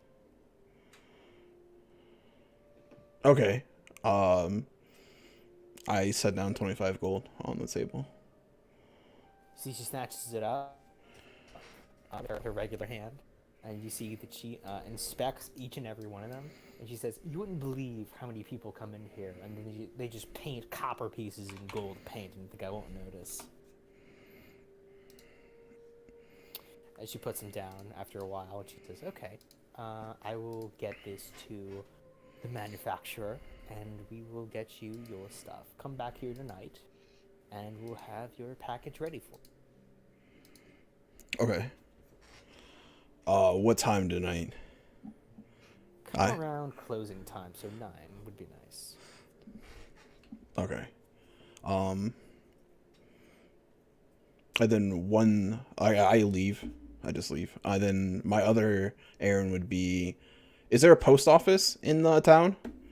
There are multiple post office actually. There's the regular one where they travel by foot to get where you need to go, and there's also There's another one carried by sort of airfare. There are Griffin riders that like take your mail to far off places, and then you see there is a sort of magical wizardry one where they kind of transport your mail via map. I want to send a no, there's no nothing. I'm just gonna put 80 gold in a bag and send it to my family. Okay. You quickly take your 80 gold, put it in an envelope, I assume, or a bag, or however I you don't do know, that. whatever satchel, whatever they put in coin purse.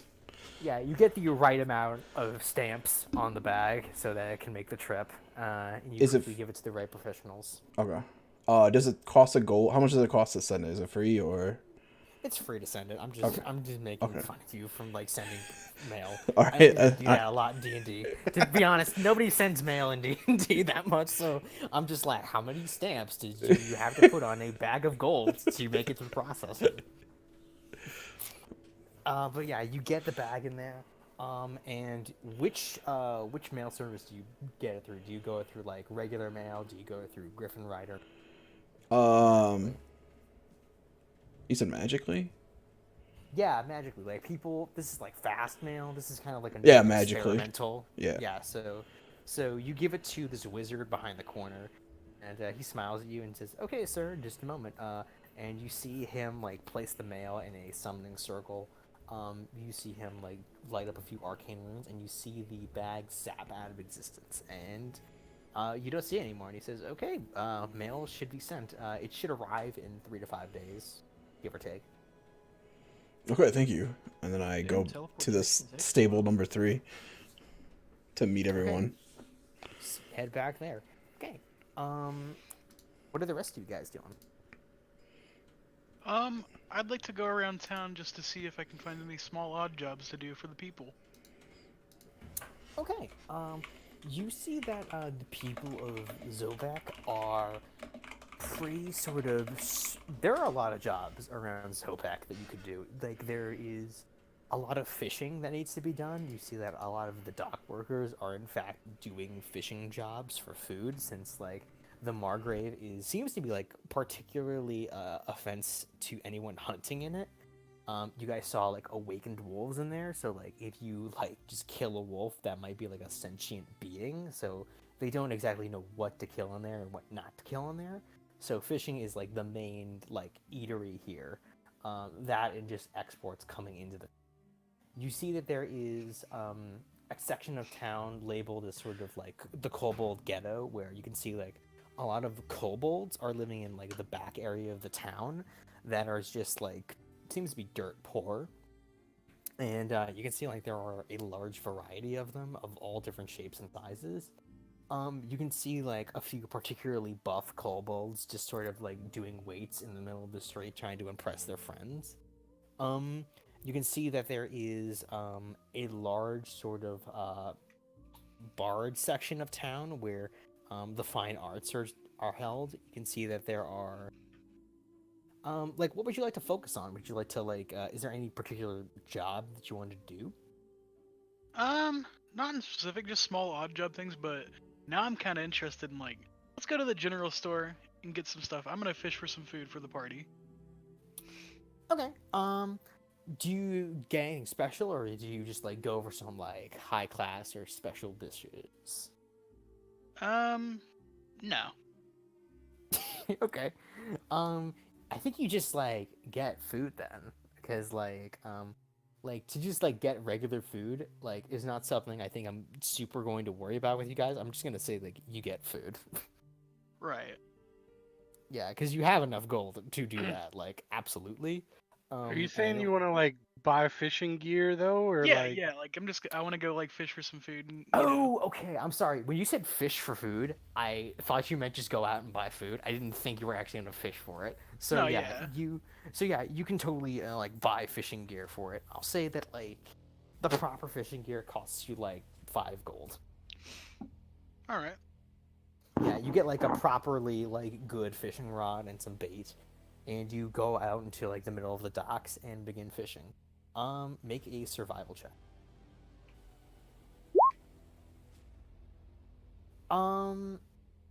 Okay. So you're making your rounds on the river, and it's not looking good in the first hour of it.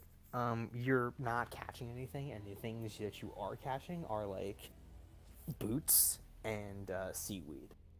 So it's not anything that you can particularly eat in the middle of the night.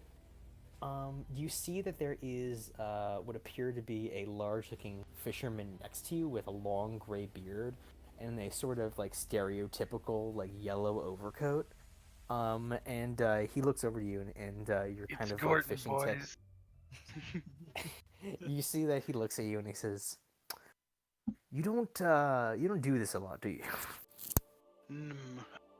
I'm afraid not. I come from a place where we hunt rather than fish. Oh yes, it was a big change for most of us when we came down. We realized that all our hunting gear was useless. But I suppose that I could help out a friend in need. Let me see, let me fix your form. And he attempts to help you.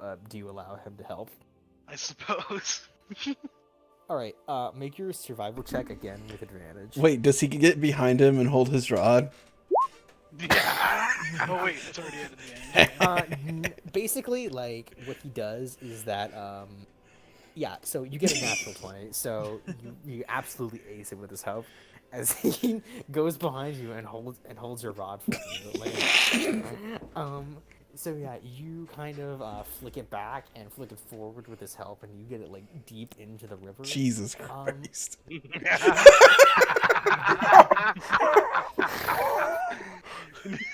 Go on. I haven't finished yet. You then feel something kind of dig right into the hook, and as you wait like not too long, a moment after, and you kind of reel in The big one. Yes. you pull in this big hunk of fish meat from the river, and you see that it's like a very long gray bass, and you look at it, and it looks like a pretty big sort of family meal if you like cut it up in the right way. And you see like the fisherman look down at you and says, "Hey, so that's right. You got the big one today. Nice one." Well, thank you, Yes. So what's your name, son? Donovan. And I give out my hand. He clasps your hand. And he says, "My name's Percival. It's nice to meet you." Nice to meet you too. And I kind of just I don't know where I'm gonna store this thing, so I kind of just am holding it now. I didn't think that through. I don't think. He holds a spear out to you, and he says, "You can carry it on the spear if you want. I can help you guide it." I think I got that part down. Okay. He takes the spear back, and he says, "Well, All right, if you don't need any more help, I'll just be out here, I guess. And he quickly like goes back to his own fishing, and you see that he's got like a bucket like full of fish. It seems like he's been here all morning. He's got he's got it. I think I'm gonna head back. Just holding my fish.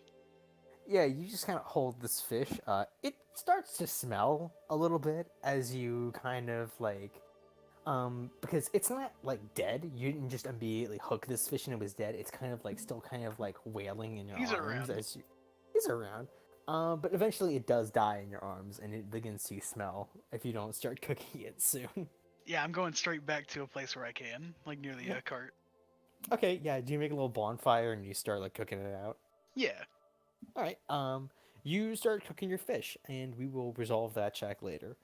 What does everybody else start to do? I forgot to buy copper wire. Can I buy copper wire really quick? You can buy copper wire. You see, there's like a medieval Radio Shack just in town. You see that it's selling like a lot of copper wires. You see like there is like some form of electricity going on in here. You see like there is a large amount of like wizards like in the shop like that are like getting their sort of spell components in here. You see like there is like a few kids that are doing like little magic experiments where they're like pushing like wires into potatoes and then like making like energy light up on their wands. Weird. I approach the counter and say, how much for 10 feet worth of copper wire? You see like this very gruff old wizard, like very stereotypical in nature. Like he's pretty gruff. He's got a long black beard and he strokes it lightly as you ask him this, and he says, how much is I'm sorry, did you say a 10-foot long copper wire? Yes.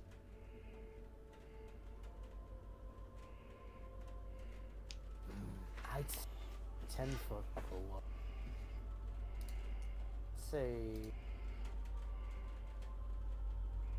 I'd say 10 gold pieces. Oof. Killing me here. We maybe get that a little bit lower.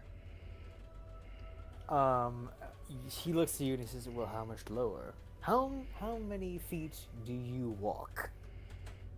Well, personally, I don't get a gold for every foot that I walk, but I'm telling you that I have got 6 gold right here for you if I get 10 feet of copper wire.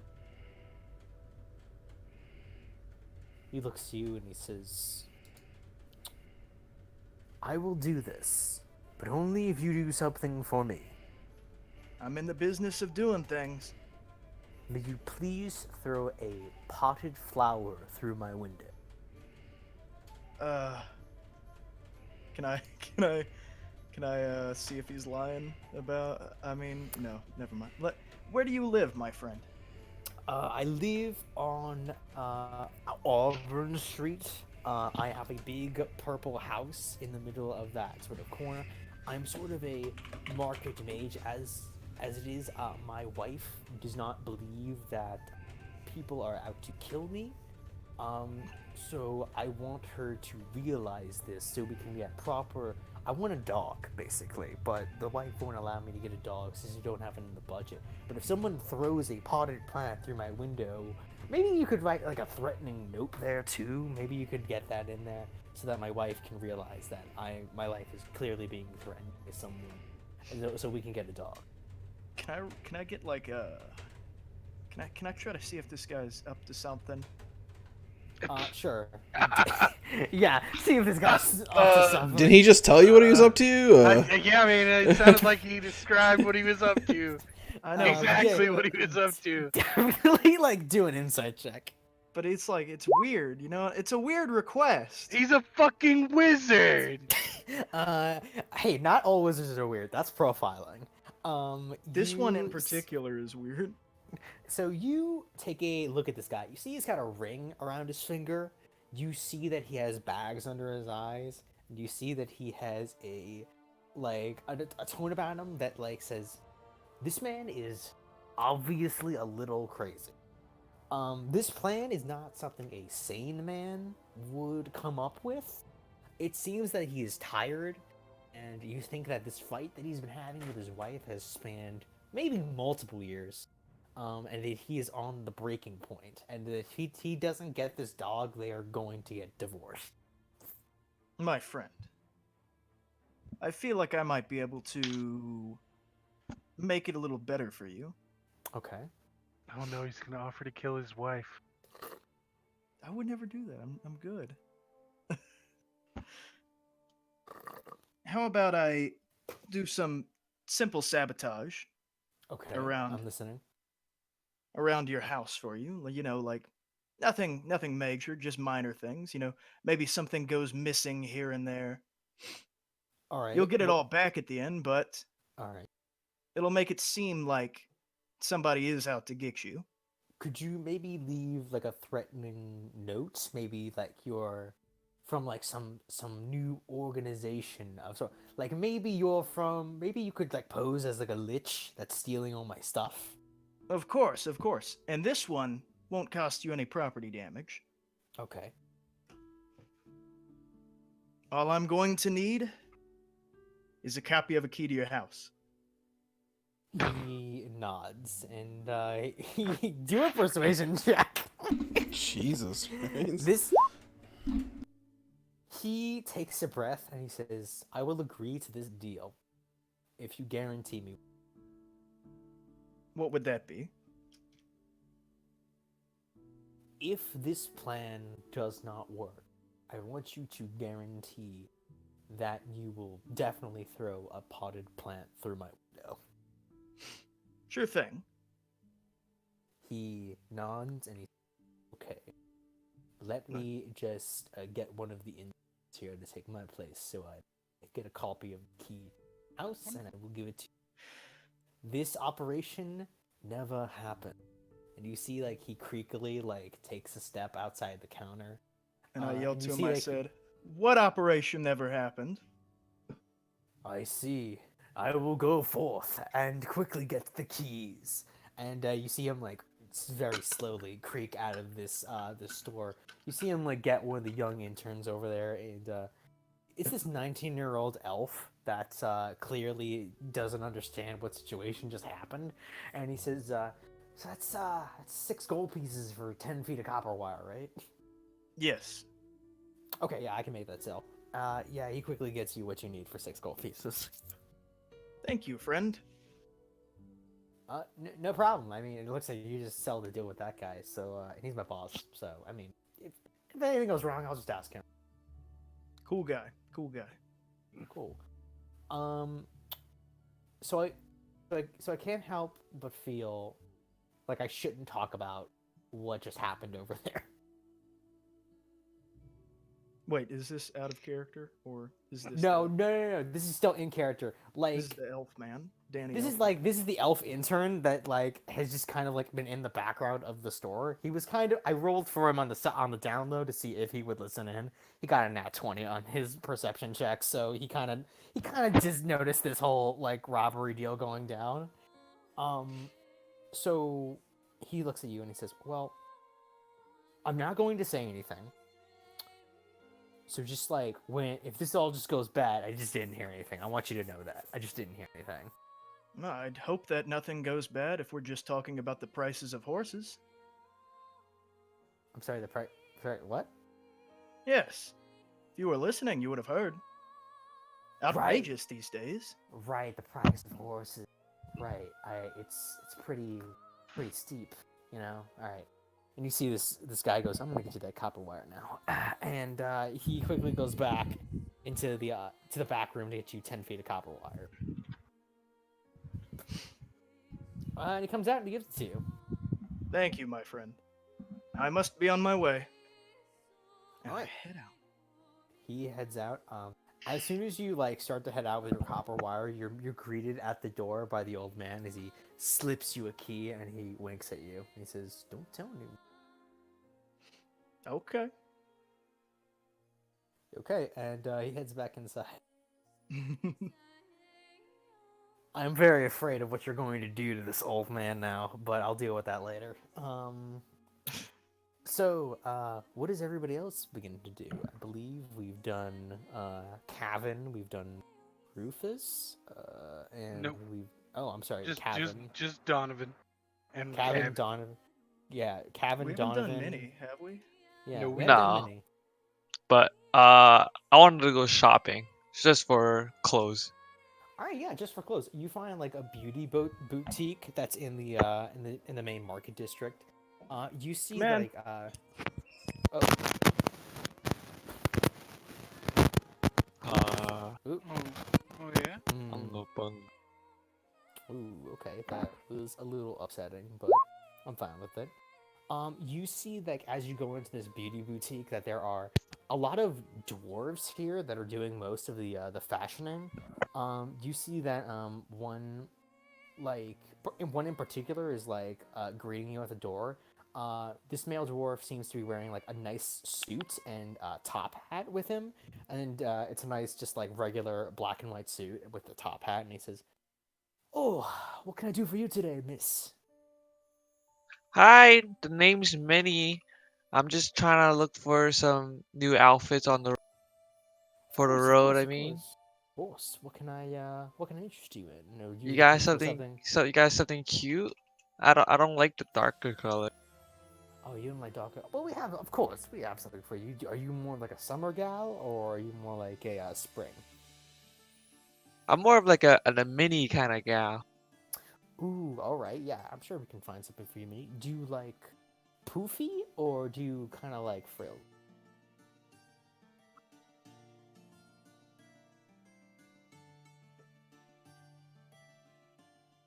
Did you hear what I said?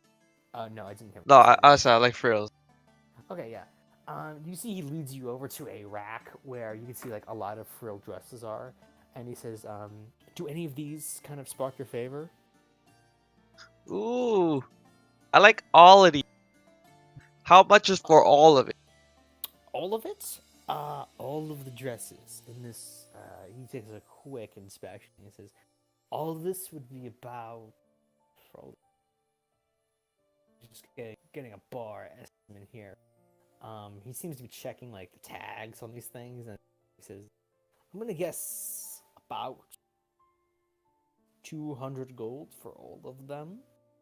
Well, listen here. Look, my father, he's actually a really rich guy from Neverwinter, and he said he's gonna ship a bunch of gold for me so I could go shopping. So, is there any way possible I can pay maybe like a quarter of that, and then when the money comes, I'll pay you, and maybe a little extra tip?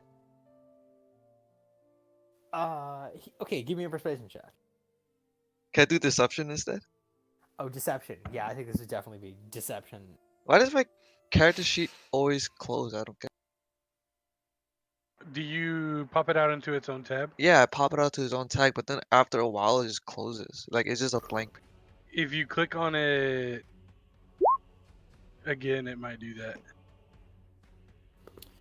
So with the 15 deception, I think he says, I could get you some of these dresses for 50 gold, but I don't think I could get you all of them. Okay, how much? How many can you get me?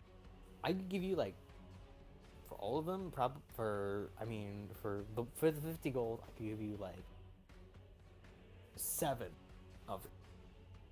Huh. So one for every day of the week. Yeah, one for every day of the week. Yeah. That's a nice way to think about it. You know what? That sounds good. For 50 Alright. gold, you say, yeah? Yeah, would you like? We have these all in sort of different colors as well. So do you? Of want, course. Oh, different color for a different day. Okay, yeah. So he gets you like one. So he gets you these different frilly dresses. Which obviously you can style in whatever color you want because they have different colors for each. It's of just these all gonna be dresses. pink. It's all gonna be pink. Okay. So he gets you all these dresses, all in pink. And yeah, you can basically accessorize them in however you want. I think like when you try to flex your money a bit as he's like getting all this together, you see what appears to be like a tiefling like pop up behind you and say, "Ooh, you got money?" You see this like tiefling girl comes up behind you. She's like rocking what appears to be like a brown leather jacket around her shoulders and what appears to be like a black skirt, just like kind of just like cradling like her knees a little bit as it kind of like shrinks into her. And she says, where are you coming from?" Oh, just from around here. "Ooh, from You're around? you're cute. What's your name? My name's Lot. You said Lot. Lot. What can I help? What can I help you with, Lot? You know, I don't know. Like, seems like your dad's rich. You said, right? You said he's gonna Yeah, send you a bunch of money into Zobek. yeah. Every week he gives me 200 gold. It's like my allowance. You see her rub her hands together. She's really that's wicked. You know, my pops, he doesn't give me a lot of money. In fact, he doesn't give me any money. I kind of have to fend for myself, kind of.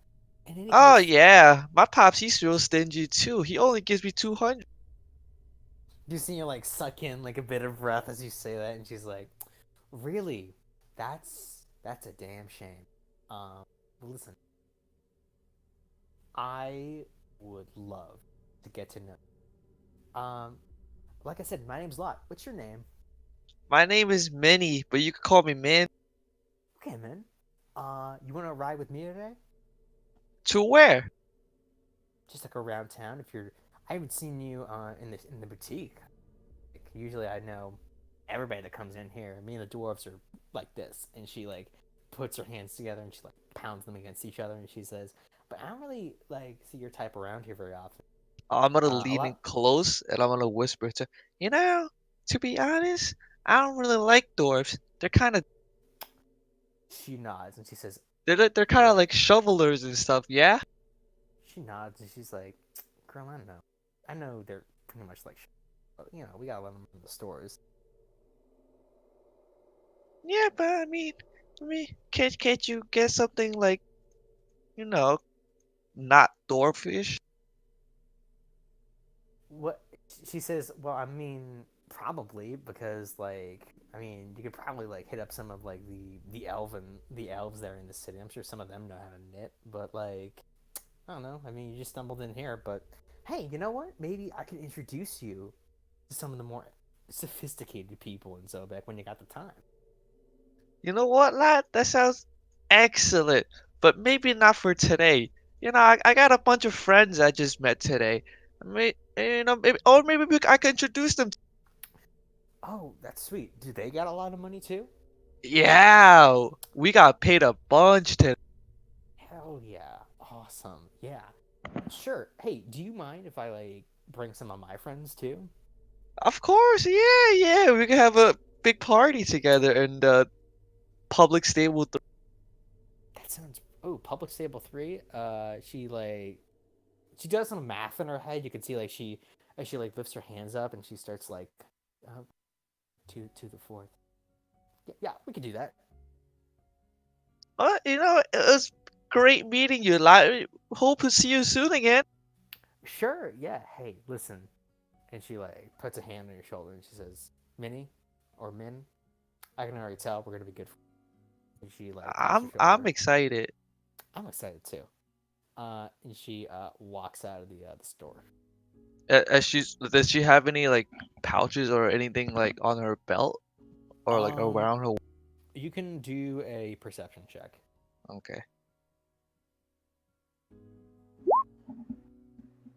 So you can see that she has a pouch around her waist. You can see that it just looks like a regular sort of leather pouch. Okay. You could I just let her keep walking. Okay. Um, so she walks out. You get your dresses for your 7 days of the week, all come in pink, I'm and actually they're gonna all change into one of them right now. okay. You get to the dressing room, or do you actually change in public? No, no, in the dressing room, of course. Come Okay. on, man. Yeah. Yeah. Hey, I don't know I Minnie. ain't that It's kind only of been girl. I don't know. I mean, this is only the second session. I don't know what Minnie's all about. I don't know her deal. Rufus is divine smiting something. But in any case, is that all you do for your? Yeah, I guess I go back and wait and meet up. Yep. All right. So you do that. What are the rest of you doing? I think it's just me left. Yeah. Let's see. So, the rest. Rufus would have stuck around with Keith Yeah, but- right on the outside. for a minute, but once his companions are gone and Chief Keith is back to his work, I'm gonna read the letter. All right. The letter. You see that the letter is very brief. You see that inside is written in a fine, fancy script. It says, "The Beast's headquarters is under the library," and he gives you, and it seems that like there is an address written down here for a place in Zobek, and then beneath that says it. You see a message that says, "After you read this and memorize the location, please burn the letter." Okay. I'm not gonna burn the letter in the middle of the street. So Rufus is gonna. Well, you know what? Maybe he will burn the. No. Oh, jeez. He folds it neatly and tucks it inside his armor. Okay. You do that. You head off. Do you head off to where this address is?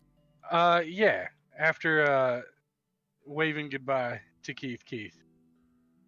You see Keith Kath. Wow, I don't know how the hell I messed that up. You see Keith says, "Okay, we'll see you later. I hope I see you again." I'm sure we will meet again, friend. Hell yeah. Okay, and you head over to this new address. You see that you come to a place called, it seems to be like a small bookstore called The Book Fetish. Okay. Yeah, it seems to be just called that. It seems kind of run down. It doesn't look like there's many books to be sold here. There's like a small open stand in the front window displaying like the newest like fiction book that's come out. And you can see that there is like a few like cases inside of the bookstore for like rare sort of non-essential books. You see like there's like some off-color sort of colored books in there. But you also see inside there is a shopkeeper that looks to be a dragonborn.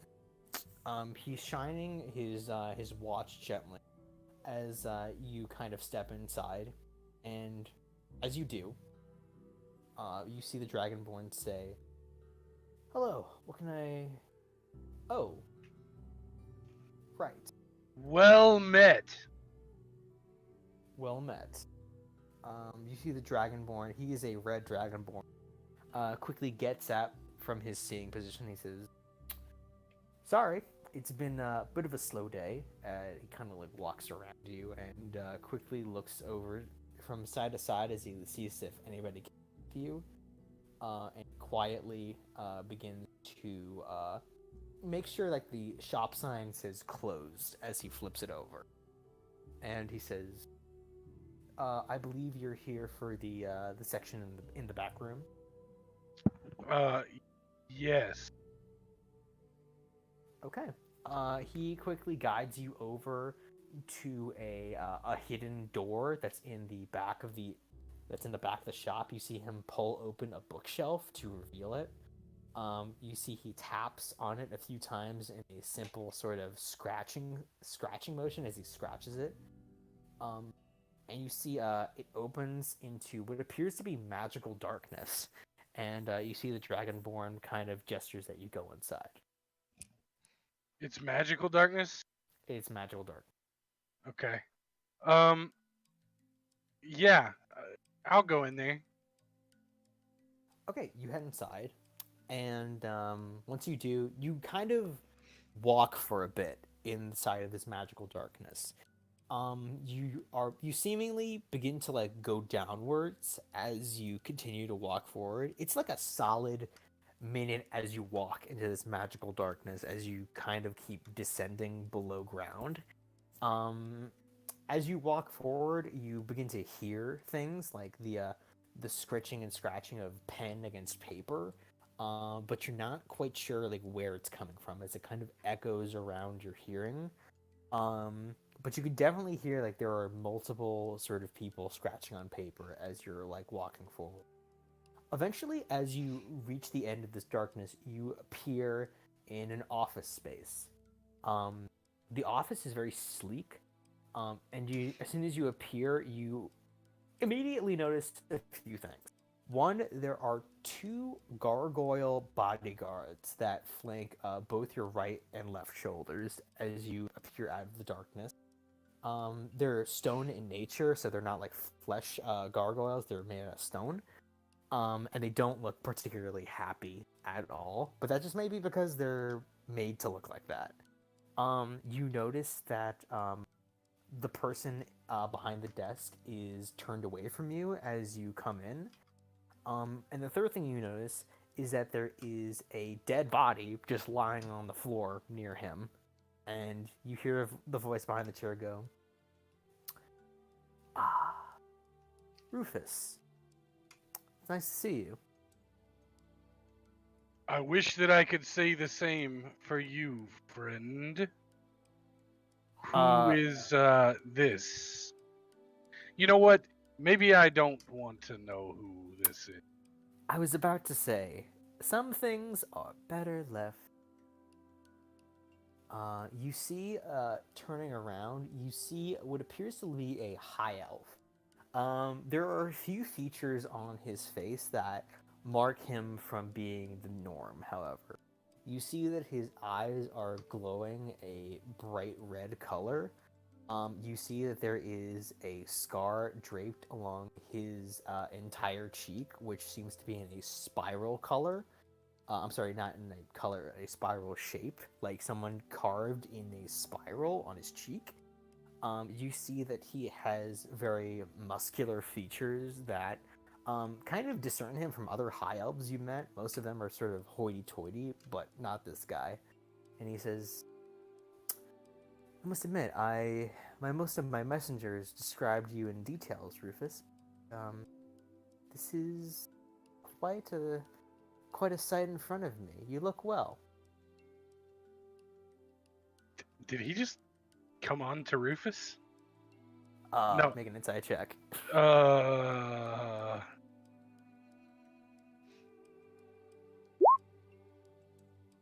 You see that he's kind of got a flirtatious smile about him. Rufus would probably write it off as the demeanor of elves, but being a half elf himself, he knows some elves, but he says thank you. The forest treated us well enough, I would say. Ah, yes, the Margrave. It's been treating people very poor lately, if I'm being quite honest. My organization, especially. Well, I suppose I'm not just people, then. Yes, I suppose you're not. Tell me, could you give me some details on what happened in the forest? We pursued the Wolf King and I slayed him, and I will hold up the axe that I received as my reward. Yes, that's Wolf Killer. I've heard about that. A few of my members actually went into the forest with that very same object. One of them did not return, so I'm glad to see that you did manage to make the mark, as it seems. Very nice job. In any case, did anything odd happen on your journey? I know it can be kind of a spirited journey, but please tell me in detail. I would like information, as it were. Quick question. Could I pop off Divine Sense is that like a thing that he would notice? You don't know if he would notice it. Like straight off the bat, like I'm not going to tell you if he has any sort of like security measures in his office for that. You don't know, like if he himself knows like the sort of essence, like you would be permeate because he knows your deal basically. Like he knows you're a paladin that he kind of like orders around. So if you're like asking me if you could get this off like subtly, you could do like a stealth check for it to see if you could like do this sort of subtly. Well, I don't think it like you don't like do. It's kind of like a mental thing that you do. That's Okay, what so you're yeah. Okay, so if it's a I guess. mental thing, I guess if he did have some sort of magical thing, it might confound the shit out of me. But we'll pop off one of those just to see if he's all elf or something else. okay. So remind me again what this thing detects. Okay. I just had it. So it says you, as an action, you open your awareness to detect powerful presences or whatever. But basically, you know the location of any celestial fiend or undead. You know the type, but not its identity. Obviously, if you can put two and two together. Yeah. But so basically, it would So- just let me know if he was of celestial fiend or undead nature. So you pop your senses off. You see that like there's nothing coming off. He seems to be like a normal high elf, Okay. at least to your divine senses. But you do pop off because divine sense gets you like I think a 60-foot area. I think of like Yes. you can sense. So I think like in the back of your head, however, like behind you in the magical darkness, you can detect some undead presences. Okay. I will be kind of cagey with him then. We were assisted in our journey by a woman of magical nature, but other than that, Margrave as usual. I see. You see that he nods to your assessment. He says, "Well, I suppose that's really all I can ask. My previous employee who did not make it back. I was hoping to get some information about the inner working trials from him, but I can unfortunately, provide those to you. oh, However, oh, I have okay. a question of my own. Of course. You sent these letters to the goblin and I. Ah, yes, boss. He is in your employ as well? In a manner of speaking. I see. That is all I have to ask about the goblin. But did you have anything specific for me? A task, y- perhaps a job to do? There is, in fact, something I want. It's an easy task, nothing too personal. There is a team of adventurers in this town that I simply need you to keep an eye out for that may be troublesome for our organization. They have been tasked to weed the criminal nature out of this city. They are led by an organization known as, I believe that's, I can look at my notes real quick to make saying this right.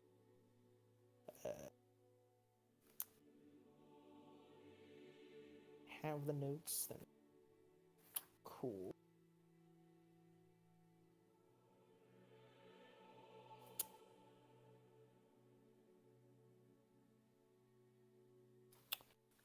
They are led by an organization known as Drawn Enterprises. Okay. The small band of adventurers are they're their kind of eight. They were recently sequestered into the town. Actually, a little bit after your team came here. I believe they probably would have gone on this challenge at the Fang had you not yourselves completed the task. I would just like you to look out for them. They are staying in the White Rose Tavern, and they are a plucky young bunch of heroes, to say. Would you like a description of them? Yes. And I take out, Rufus will take out his journal. There are a couple of pages that he probably kept about the ordeal that they went through Mhm. in the Margrave. Okay. He'll just rip those out and put them on the. There's a desk nearby, you said, or a table of some sort. Yeah, there is a desk that he is sitting like out, like he's basically sitting on the outside of this desk, on the other side of the table, and you are sitting on the other side. Well, you're not sitting because he hasn't offered you like a chair or anything. It seems that he is the only chair in the room. Rufus seems content to stand, but he'll just put the old journal notes. He says these have been committed to memory. I need them no longer.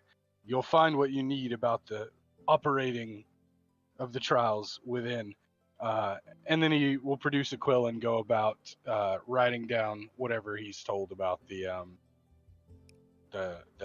adventuring group. Okay, well, so he gives you basically the rundown on these guys. Apparently, this is like Drawn Enterprises like enforcer squad, like their own like personal adventuring team that they have hired to go into the Margrave and complete these challenges. They arrived shortly after you came in. Drawn Enterprises is apparently one of the main money foundries in the town, where they basically came in to help fund operations for Star Ore in the town that is Zobek. From what he tells you, the team is composed of 4 adventurers. They seem to like make up about 2 of them are elves.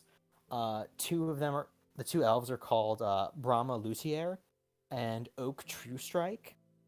And the other 2 are humans, Pendragon Beestinger and Phoenix Anvil. And he says, these 4 are staying at the White Rose Tavern. They have been tasked, as long as they're in the town, to try and shake us out. Basically, it seems that Drawn Enterprises does not appreciate a criminal element in the town. Well, I wouldn't say we're criminals. I would say that we are on the underbelly.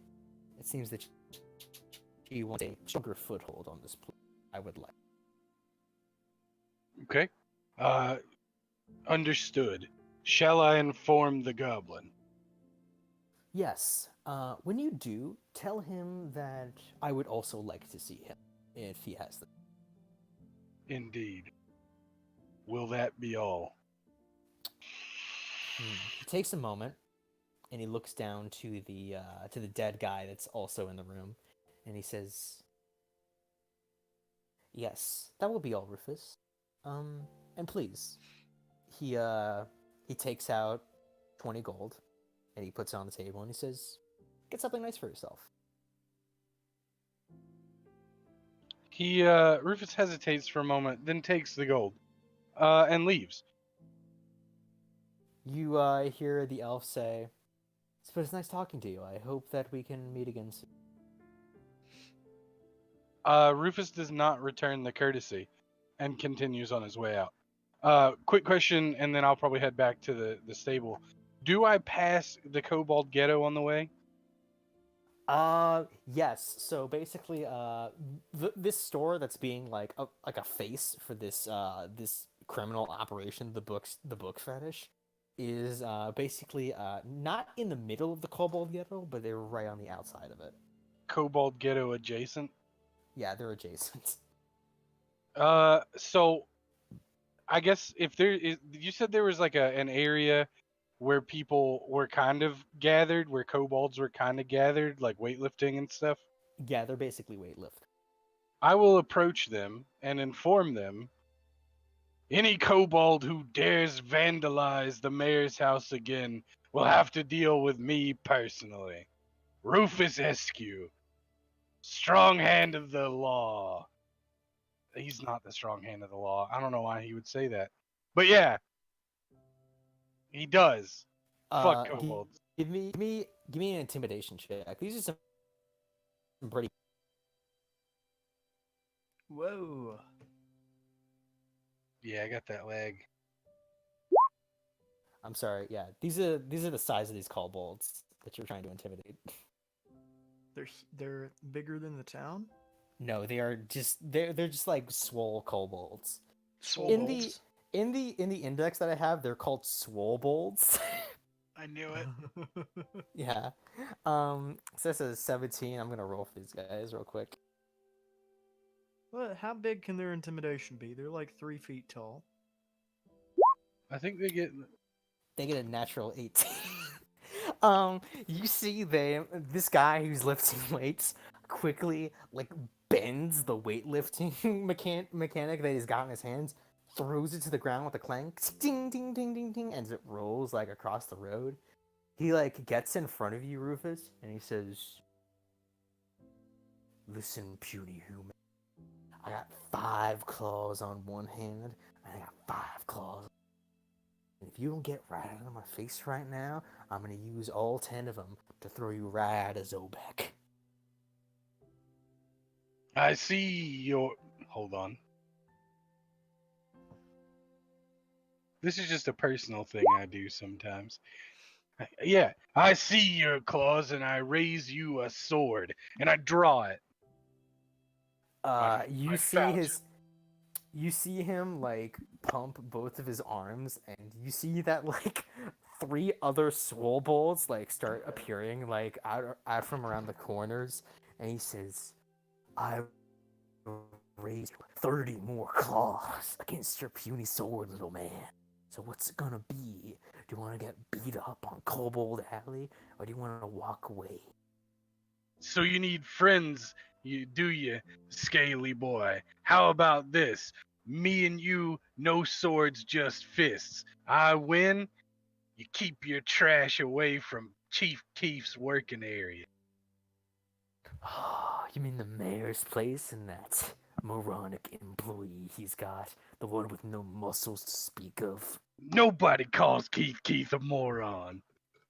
I just did. We're gonna handle this like a man. And he gets out in the middle of the street, and we're gonna have an impromptu street fights. Alright, hop on Yeah. Street Fighter. Me and old Kobold. All right, Mr. Swobold, he says, "I got Aren't kobolds 3 like- minutes of playtime with you, little man." What's that mean? How tall are kobolds? These are Swobolds, so let me check. They're like 4 feet, right? Yeah, so these are basically like super kobolds. This guy would be at least like 5'5". Oh, So he's like a tiny dragonborn. Yeah, basically. So like he a gets out.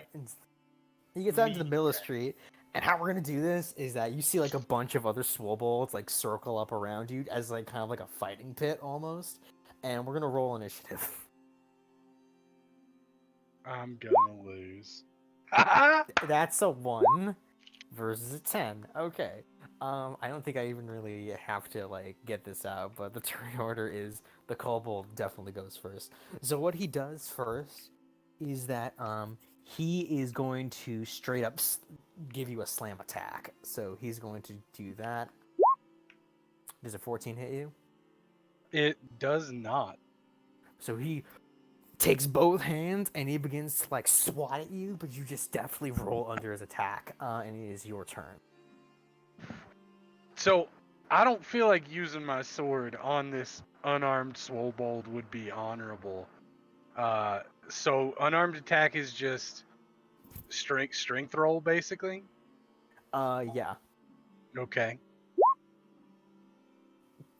So yeah, that definitely hits him. He is roll an unarmed attack. I don't know how much damage that does. I'm assuming 1d4. That's 1d4 1d4 plus strength, I think. Yeah, 1d4 plus strength. Wow. Okay, you 7 points of damage. You rock this guy's face. And he sees that he gets a bloody nose. You hear the crowd go, "Ooh!" And it's like everybody goes, "I don't feel good about what just happened to you. Are you okay?" And you hear the Swobold go, "Man, shut up! I got this dude." And he looks back at you. Is that the end of your move, or do you do anything else? I tell him this next one's for Chief Keith. He's like, "You want to tell me? I want to tell you something, little man. Keith ain't nothing but trash." Does the 16 hit you? Yes, actually it does. Without Alright. my shield, which I'm not using. So he slams you. If the target is a large or smaller creature, you are grappled. So the escape for this is a DC 14 athletics check, and the damage for this is 13 bludgeoning damage. Oh wow, rude. So he slams you, and he picks you up by 10 claws. What you gonna do, little man? I got you in my claws now, and I ain't letting you go. Sounds sweet. Yeah. So I'll say as a bonus action, you can try to get out of here with an athletics check. Can I just? I can still punch him though, right? While Yeah, you he's can got me definitely grappled. You can definitely still punch him. Let me see if that like incurs any penalties on you though. So let me quickly grappled. Okay, so that rules. That's grappled. I think it just moves my movement to 0. I think like that's what the Uh, grappled condition does. Yes. So conditions grappled. So yeah, your speed becomes 0. Yeah, that's all this is. Like it just becomes 0, so you can still punch him. You just wrapped your arms around an alligator, you dumb kobold, and then I'll punch him again. No. That's a 10. You like pound your fist against this kind of chainmail. He's got like bits and pieces just like around his like chest, and you just bang into it. And you see this kobold go, "Ooh, that was the wrong move, little man." And he is going to attempt to crush you within a bear hug. Give me a strength saving throw. Okay, you are going to take half of this damage. Okay, so that's...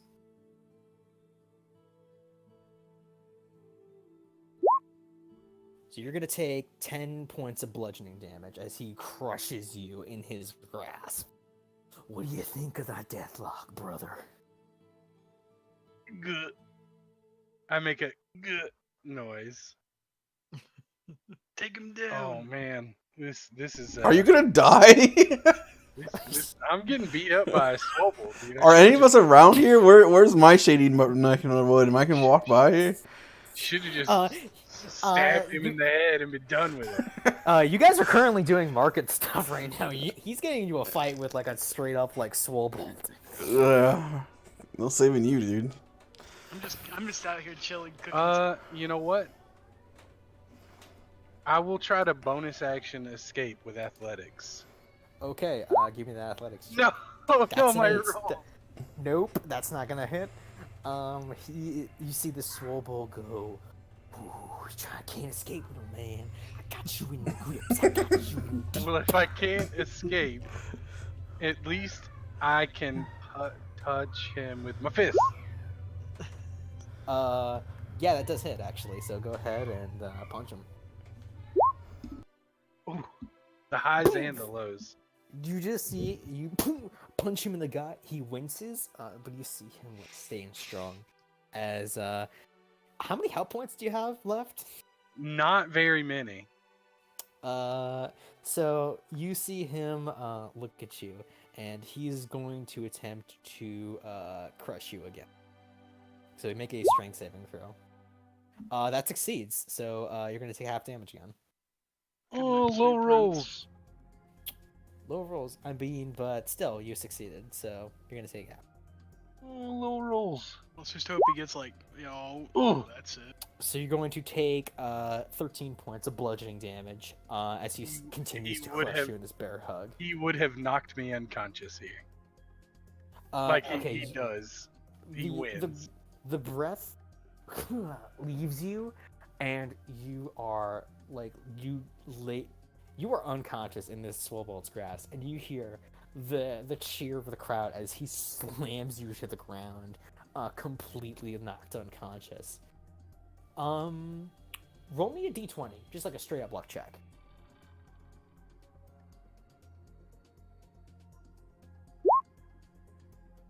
Oh gosh. Okay. The low rolls So- continue. So with the low rolls, you see that there is someone around who basically gets you out of there. You see like one of the swobolds kind of like takes you away. Make sure that you're like not gonna die, and basically like someone stabilizes you. Make sure you're not gonna die because this guy like wanted a street fight with you, but you don't think like he wanted you to die. So basically, after they stabilize you and make sure like no deaths are on their hands, one of them takes you over to a dumpster and dumps you inside of it. No, I've been dumpstered by You- Swole. You get dumpstered. They close the lid, and you spend the night there in the dumpster. No. Okay. All right. I think I'm done now. You're done. You've been done. These swobolds have made their point. Chief Keith, I have to let you down. No. Another You're gonna day. miss out on the catfish roast. Oh, man. all right. Well, I guess I'm resting now. So Yeah, we'll- you're we'll definitely pass. taking a long rest for sure. Yeah, and so we go back to the party in Stable 3. You see that Rufus just didn't return for the day. I didn't Um, return Was I- yet either. Was I the first one back? I assume I'm the first one back. Yeah, you're the first one back. You still got that fish, right? Yeah, I do. Wait, that's Donovan. Oh, I'm Yeah. sorry. Yeah, you're the first one back. So, Donovan is or I am, Kevin? okay, I assume Cavan is because his didn't really take that much time because like Okay. basically delivered 'Cause- mail. Because I haven't. I when people come back, I want to see them with me walking around reading one of my old books, and I'm kind of like pacing back and forth in the stables, like reading out loud to myself like a crazy person. Okay, what are you time reading? of day is it really quick Ju- though? So all your activities, I think, took like most of like the afternoon. So like it's around like sundown. Okay. I'm just reading an old spell book, just like revising some of my my spells and stuff, just to keep up on my art, you know. Okay. Um, So you're keeping up. Oh, what time did you say it was? It's Sundown. around nighttime now. I assume that like you guys started cooking the fish that was brought back, so that you guys have stuff to eat. It's food time. Yes, it's food time. You guys all. Wait, do we? before I head back, I'm gonna read the letter in the dark as I'm heading back. As you're heading back, yeah, it's the same letter that was delivered to Rufus. So, same address, same underlining words. Burn the letter after you read this. Would there be any like kind of like garbage can fires nearby? I think there definitely would be in there's nothing like in like the regular districts, but of like trash can fires. But I think like in the marketplace, there definitely is like a few homeless people in Zobek that are just like hanging around with a trash fire. If you went to like the kobold area, there's definitely a few kobolds with trash fires in there, as some of them don't have home. Well, I think what I'm gonna do is I might eat the letter. You know, I also yeah. considered eating the letter, man. That's a good idea. I got sharp teeth for shredding. I can eat the letter. You got sharp teeth for sure. Okay, yeah. So do a Constitution saving throw here for eating paper. It's just fiber, man. It's just fiber, dude. You take 1 hit point of damage because you get a paper cut as you eat this paper. Right on that tongue. Get fucking right on the fucked. tongue. Damn. As fuck as hardcore. ogre did though. That's gonna be permanent over the rest of the game. You just have a paper cut on your tongue. That's just it. That's just always. It always gets chapped too. Fuck. All right. Well, I guess I'll go. I'll go visit that guy tomorrow. Okay. You head back. Who brought the fish back again? I think that was Donovan. Donovan. Yeah. Yeah. Donovan, you were gonna cook, right? Yeah. All right. Give me that. Give me the cook check. Give me a survival check. Oh, can I help? I want to help him cook. Okay. Yeah. You have the survival check with advantage. I want to help him eat. I'm good. Yeah, I got a 5. Wow. Okay. I mean, with advantage. Oh shit. That was. With Okay. Oh man. So you burn the fish. It's not pretty, but it's edible. So, you burn the fish on all sides. You probably should have stopped at one point, but you were just like, nah, I mean, if I just turn it over a few times, I'm sure that will flake off, but it just never did. Minnie, you try to help, but it seems like you have the same idea about how to cook the fish. So you're just like, yeah, I mean, if we just turn it over to the other side, it'll be nice. Just Yeah, a little char on a nicer. fish ain't that bad. Yeah, that don't look too bad. It'll be fine. Totally, Tonight- totally fine. Man, these people don't even know how to cook fish. I'm out of here. Oh, I didn't see you do it. Yeah, Mr. I'm smart and I read a Oh, I Fucking- read the books. Ooh, And Damn. I my read a magic. book. Ooh, I read a Hey. book. Hold on, let me do something right now. That's 8 points of emotional damage you just took from that sick burn. Go Damn. back to your tower, nerd. That's a town. And then I shotgun a brewski and crush it on my head. Okay, you're just socking up Ruski then. All right, yeah. So you definitely like the beer church in this town always gives out free drinks. So you guys do have beer on you at any point in time. See, but it wasn't a can. It was actually just a mug, and I crushed the mug on my head, and it's perfect. I want to use shield against that emotional damage. Oh, shield. In that case, you don't take any. You Yeah. just live in total solitude then for the rest of that emotional damage. You put up your walls. I stomp out not dealing with this so I can go pick up my drugs. Okay.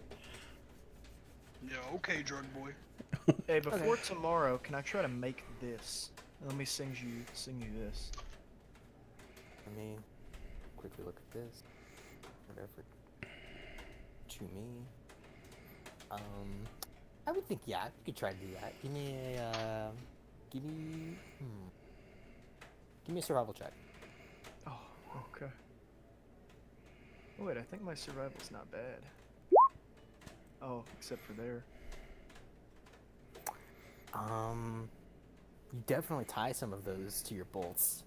You're not sure how well they work. I'm gonna say you get 5. All right.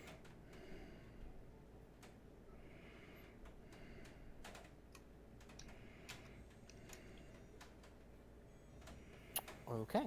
And with that being said, you guys notice that Donovan and the rest of you are there, but Rufus has not returned for the day. You don't know where he is. Do any of you go out looking for Rufus, or are you all just gonna assume that he'll just be back in the morning? Yeah, I'll look for him. I suppose we're partners, so I should probably look for him, at least. Okay. Everybody just roll investigation checks then for those that are looking for Rufus.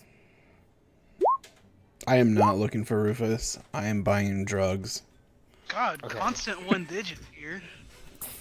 Yeah. Is would I notice it on the way to the back alley? Like, no, probably not. I'm probably not even thinking about it. Never mind, JK. Yeah, so Calvin, you do the drug deal. You get your drugs easy. Just they come in like bricks, so like in these very small bricks of like loaded arcane, and you get them pretty discreetly from the fish hook. You see your contract go. Okay, yeah, this is the stuff. You can check inside, see if it's for real, or I can taste it for you if you want. Don't get away from me. Go. That's I'm fine with it. Sorry, it's been a long day. It's all right. I suppose that shouldn't. Is there- You'll get high.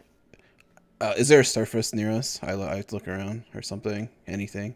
Yeah, there's like a desk right in front of you guys. Okay, I do one of the bricks right there. An entire brick. Well, I mean, like, I assume, like, okay, the way I was thinking about it, okay, OOC, was that I bought 2 uses, I would use 1. I don't know how you would do it. Yeah. So basically, these bricks will count for 3 uses. So each of them is for 3 uses. So Oh, these okay. are, yeah. So basically, like 2 bags equals like 6 uses. So you're good for a while. Okay, so I have 6 uses total. I'm going to use 1 right there on the spot. Okay. Okay, you cap open one of these bricks. You see that Arla is looking at them kind of hungrily, as if she's like, don't want to get high on the own supply, you know. But you know, you're making it kind of tempting right now. I just um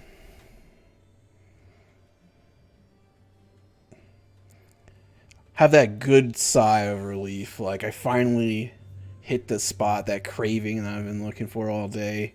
Not on edge anymore. I slowly put the other stuff back in my satchels, and I look at Arla and say, "I will be back next week sometime." Good to see you, man.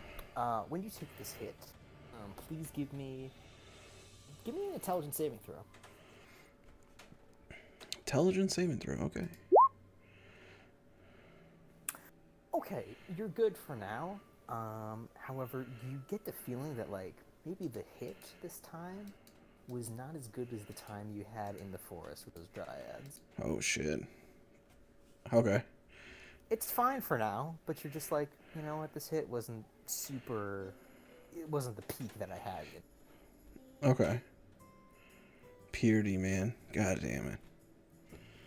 Yeah, they had the good shit. This seems like okay stuff. It'll get you through the week, but you know, whatever. And in I any just case, I head back to Yeah. the stable.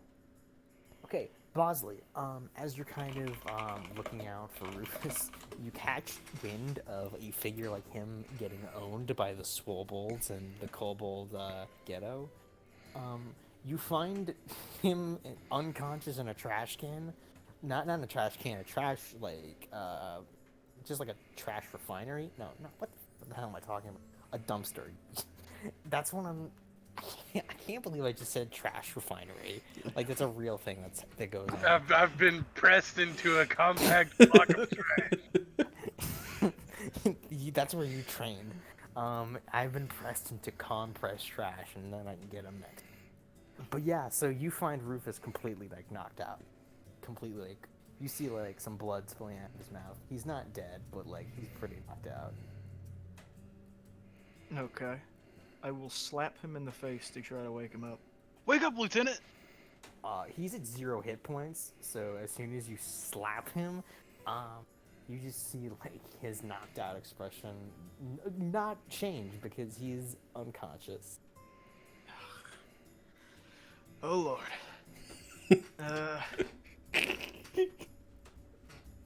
Is there anything useful I can find in the trash can, maybe? You see some like, see like a crowbar is just like laying in there. If you want to like. That's pop our them up. investigator, dude. Searching the trash. Master investigator. Master investigator. I'm watching an episode of Case Closed right now. Jesus. Okay. As you're Here's like what I'm gonna looking at do. this, Is this yeah. kind of like your traditional dumpster? Yeah, it's like a traditional sort of green dumpster that's. I'm made gonna out of wood. tear the lid off of it. Okay, you tear the lid. I'm gonna put it on the ground, attach a rope to it. Okay. I'm gonna put Rufus on it. Okay. I'm gonna sled him out of here. Okay. Do you want to do this stealthily, or are you just doing it? I'm just doing it, Okay. You do shouting all of curses this. as I'm doing it. Okay, you just do this. Okay, let me just roll for something else real quick.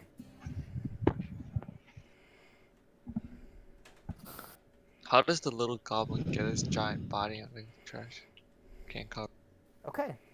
You do this, and note that there are some people around that kind of just see you, like, in the night, just sort of seeing you, like, sled this guy back across, like, Zobek, and just... Oh, wow, my dog is going off.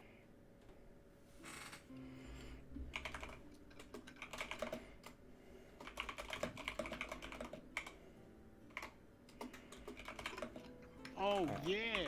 Sorry, Wait, my say dog what? is going off right now. So, quickly speaking, you return back to the stable, and you find yourselves quickly sleeping for the night. I guess. Where do you guys set up Donovan? I mean, not Donovan, Rufus. I keep messing you two up. I don't know why that is. We're brothers. Yeah, also Brother. that. I'm just gonna put him outside the cart, If he can't hold himself in a fight, doesn't deserve to sleep in the cart. Okay. You put him out there, and he gets a long rest because nothing comes to bother you in the middle of the night. Minnie, your new friend Lot, does not appear that night. It seems that she has not come to visit you guys.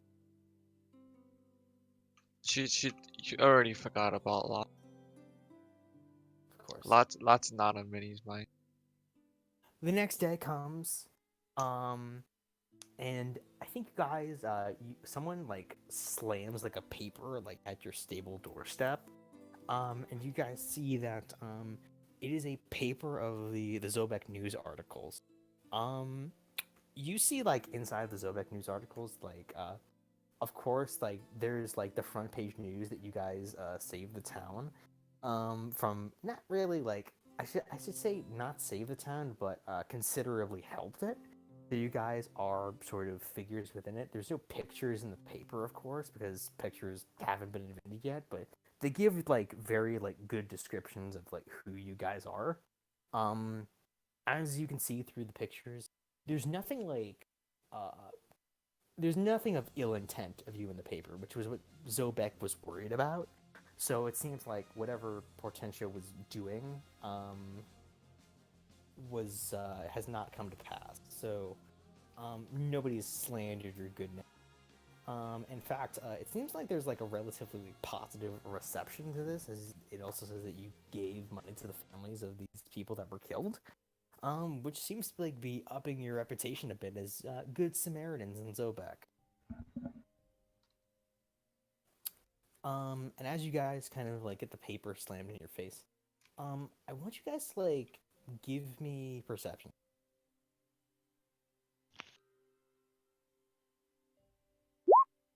Oh, hey, look, my character sheet fucking disappeared.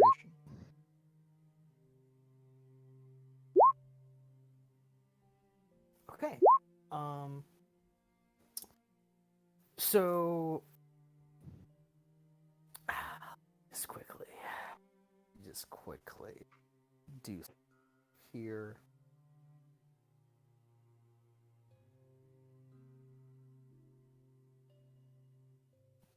Okay. So you guys notice around you that well, the only one that really notices this is Donovan. Donovan, as you're kind of like doing your more kind of routine, I think maybe like a few stretches here and there, you notice a blue dragonborn woman is like coming off of the streets and like going towards your stable. She's wearing like a nice little librarian's uniform and is carrying like a little book with her. You see that she's like got like a little snake wrapped around her neck, like a little boa constrictor, and she waves to you, Donovan, as you kind of like make eye contact with her. I approach her and I do like a small bow and say, "Hello there, ma'am. What is it you need?" Hi there. So listen. I saw like the local newspaper here. I noticed like one of your names in there. Listen, I want to happen to know. So which one of you went into the library? That was Rufus, right? Yep. No, it was. Okay. Wait. She says there wouldn't No, happen to be wait. Are you talking about the bookstore or the spectral library? the spectral library. Yeah, Okay, that was Donovan. Right. I thought of it. I thought it was. I just thought I'd double check so I didn't mix you guys up. She says I was wondering, is there a person named Donovan here? That would be me, ma'am. Oh, Donovan. My name's Cricket. I think you went into the archive.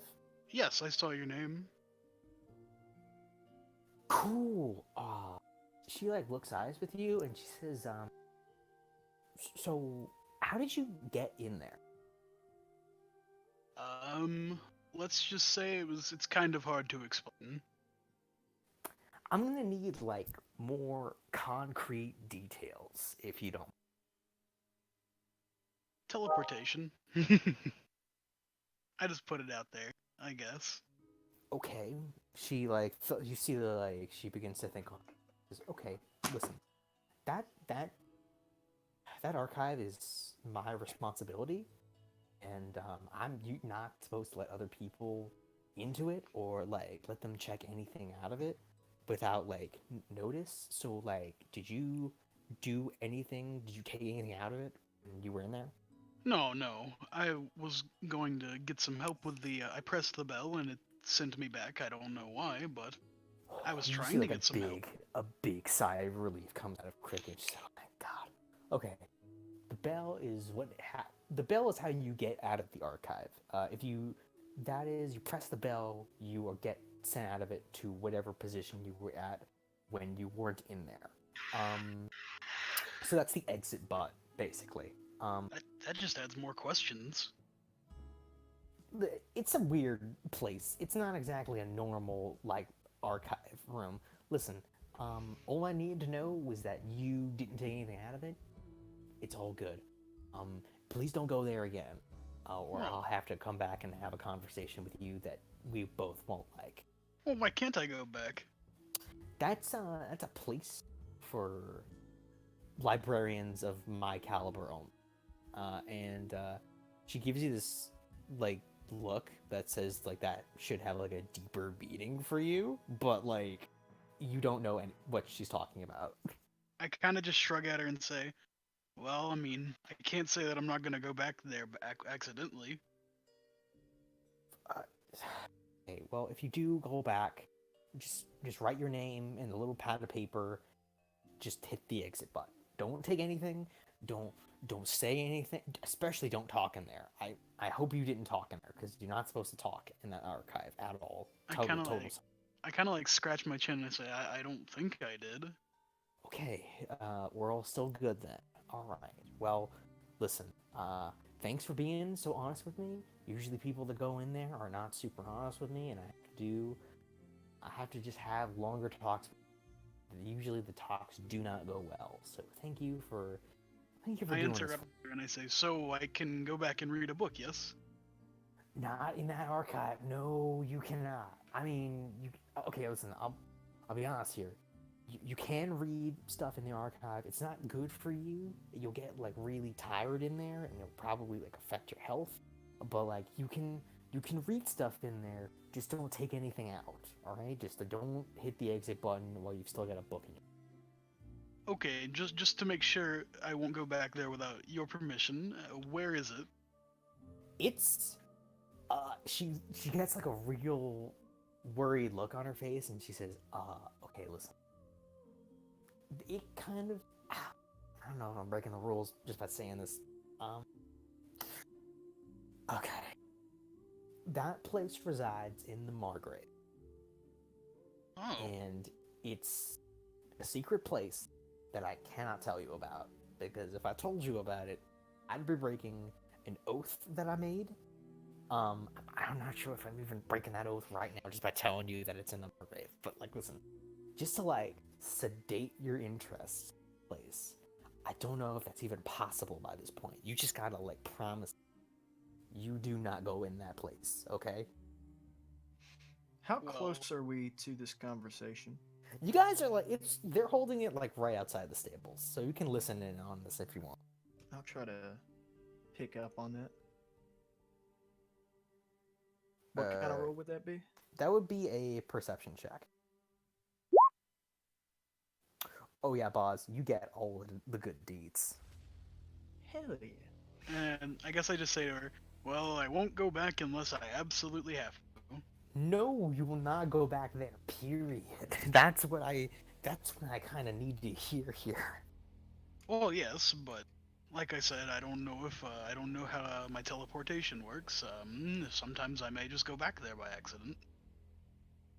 Okay, here's what I think I need to hear from you. You will not go back there unless it's by accident. And if you do go back there, it will only be for a small amount of time. And that you will touch things minimally in there while you are there. Is that presentable to you? I mean, I can try. We'll see how this works out. I will Y- not be too much trouble. You see that she's like about to have an aneurysm, like what you're saying, and she says, "Okay, I guess that's the best I'm gonna get. And she says, "Okay, well, goodbye, Donovan. Hopefully, I don't see you again." I And give her a she half-hearted smile and say, okay, thank you. "Holy shit!" She just like goes away. Dumbass, now I'm just gonna act like I've accidentally teleported all the time. I've tricked her. Okay. Have you looked at the stopwatch after this whole event happened, or have you not looked at it? I at haven't all? given it much thought, no. Okay, I'll just then I won't say anything then. Yeah, that's fair. He tricked you. You dumb man. Well, I You mean, got goofed. I You know got I haven't, bamboozled. Because here's the thing. It's on my neck.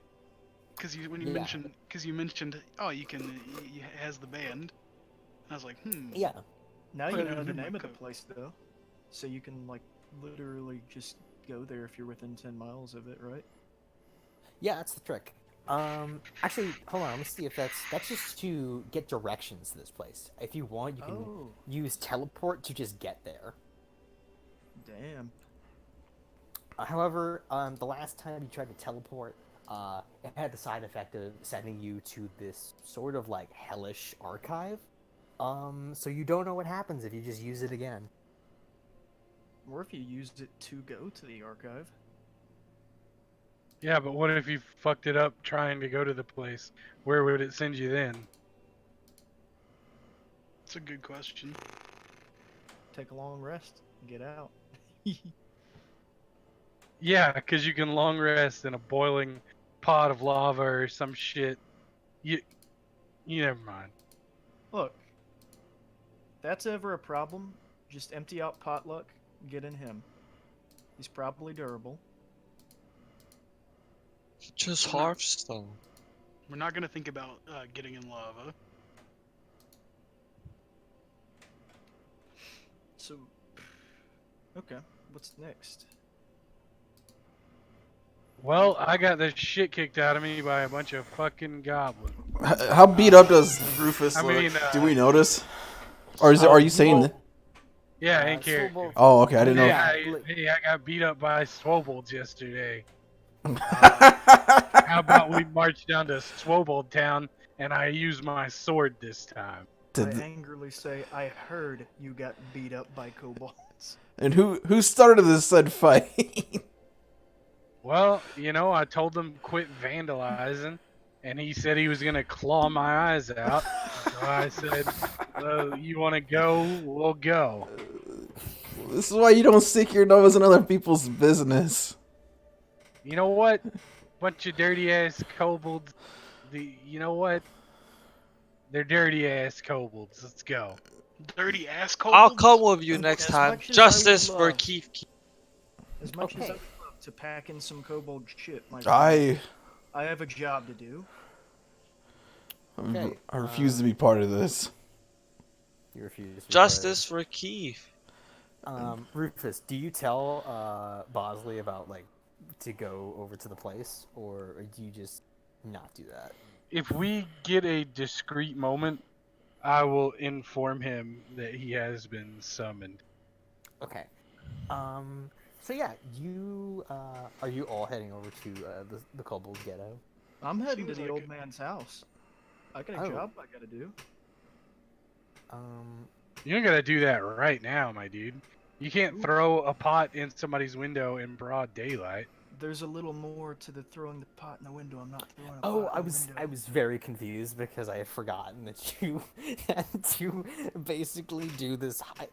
This was on the moment, but I love it so much. So yeah, you got to do this job. So let's get on this. Yeah, what I need is nobody to be there in the house. Okay.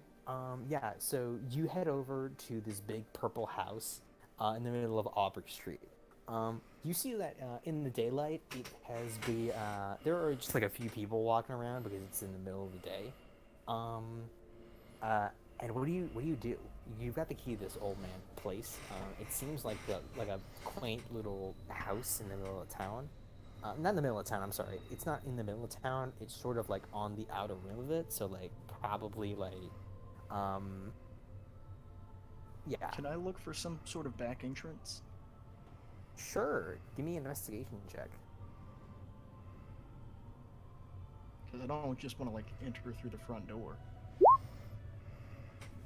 Okay, yeah. You take an investigation check.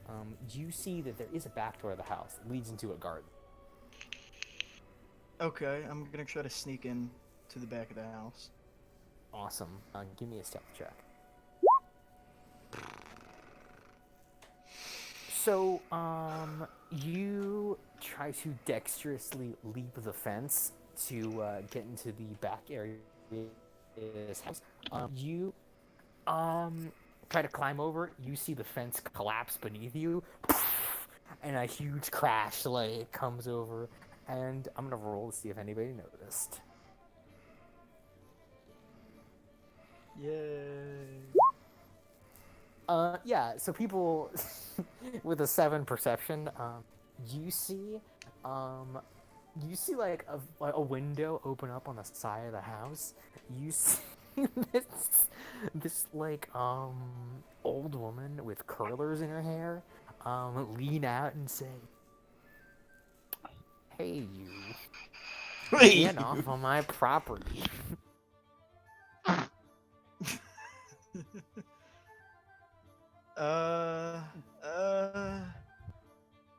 And I just kind of back up. That's right. Back And up. go Get the off other my side. property. That's right. You better get out. Oh, wait a minute. Are you heading over the other side of the house? Yes. Do another stealth check. I think this is amazing. Do it at disadvantage though. Okay.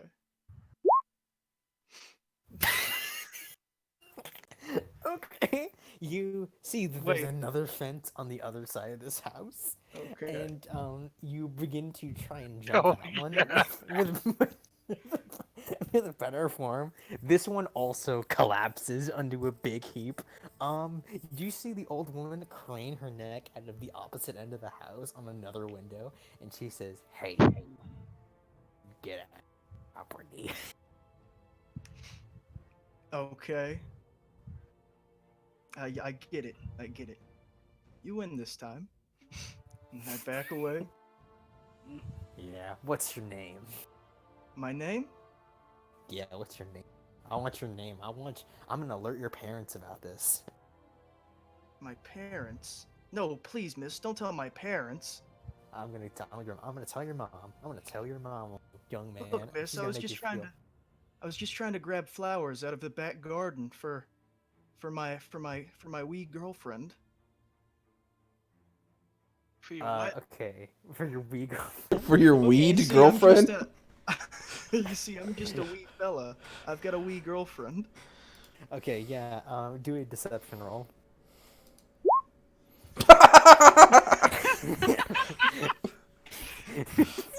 Yeah, guys, I didn't mention this. This is the final boss of the campaign right here. Just this old woman. Curlers in her hair and everything, man. She quickly nods her head and she says, "Well, I can see that you're a lion fella too. So when I tell your mother on you, she's gonna be doubly disappointed. 2 lies don't make a right." And she leans her head back inside to close the window. What's she gonna do? She don't even know. Alright. I guess it's time to hit the bookstore. Yeah, so as you're doing the bookstore deal, what are the rest of you guys doing? Are you going to the Swobolds? If Ogre is, yeah, I'm helping him. Yeah, we're going to Swoble Town. Yeah, Donovan, we're going you to coming? Swole Town. I mean, yeah, I'll rough up some hooligans. Alright. I'm going, but as a spectator, I'm not helping whatsoever. As you guys go into the Swobold territory, you guys pass by the mayor's house again. You see Keith is there. However, you see that he has a big black eye on his face, and you see like he's just like very slowly wiping away some new graffiti that was painted on the mayor's house. I laugh hard. I laugh really hard. This one's gonna be for you, Keith. Listen here, you spooky ass wizard. We're going to set this right. And if you keep laughing, you're gonna get put in the same goddamn dumpster as the fucking Swobold. I'm not Wait, part you of mean this. the one you were in? Yeah, that one. You see Keith look back, and he says slowly, I'm not supposed to talk to you guys anymore, so You're making things That's, worse, Rufus. that's con- Keith, we're Who, helping you. who told you that? Who told you that, Chief Keith? nothing. Nobody told me that. I'm just not supposed to talk to you guys anymore. I just gotta keep. You Keith, tell me right now who told you couldn't talk to us, Chief Keith. His name was I didn't really get his. I mean, I guess I got his name. His name was Was it a Sounds Swobold? No, it wasn't a Swole Bowl. It was one of their gang members. His name was Golden Scale. Well, guess what? They're gonna call him Shit Scale after we're done with him. No, don't. I don't want to get beat up. You're never gonna get beat up ever again, Keith. You're never gonna get beat. You know what? When we're done with them, they won't beat anything. Not even their own meat. Why don't you just stop Wyatt's ahead before anything else gets worse? No. Well, we're not ahead. That's why we can't stop. Yeah, we're behind. So we can't stop. Can't stop. Won't stop.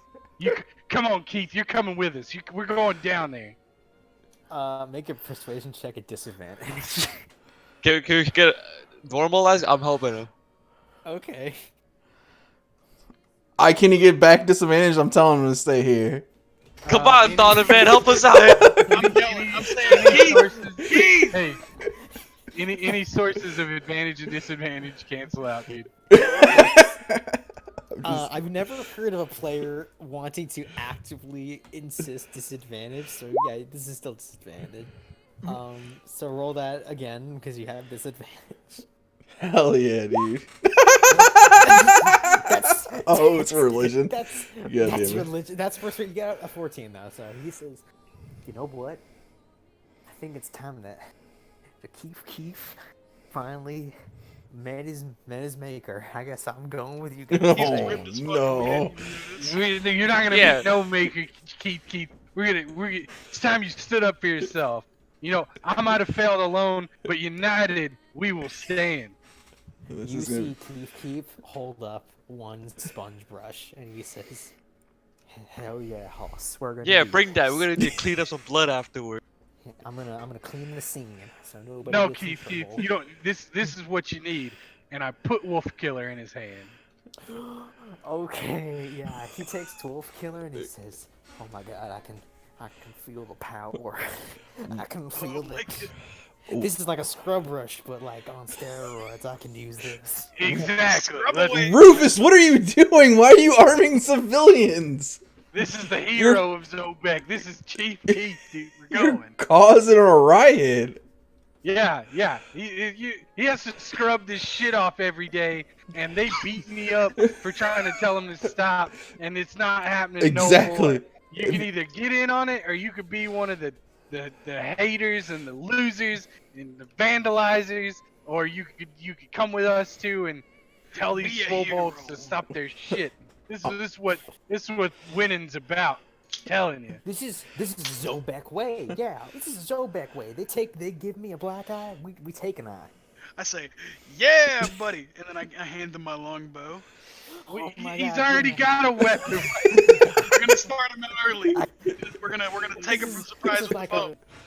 This is like a mop with a string on it. I can. I'll use give him this. my light crossbow too. Nah, he don't need that. He don't need that. You need that. Nah, he needs it. I I just do give him. need it. I I take my bow fire back and I one. say, you take the crossbow. Okay, yeah. I can. He's got like a hand axe and a crossbow. He's like very like loosely carrying both. Yeah, I give him a items. crowbar too. I got a crowbar for some reason. Oh, I can put that on my janitor's belt. Hell yeah. He can just keep it. It's just his. Yeah, you can keep that one. Armed to the teeth, Keith. Yeah, hell yeah. So you guys all head down to the Swobold ghetto.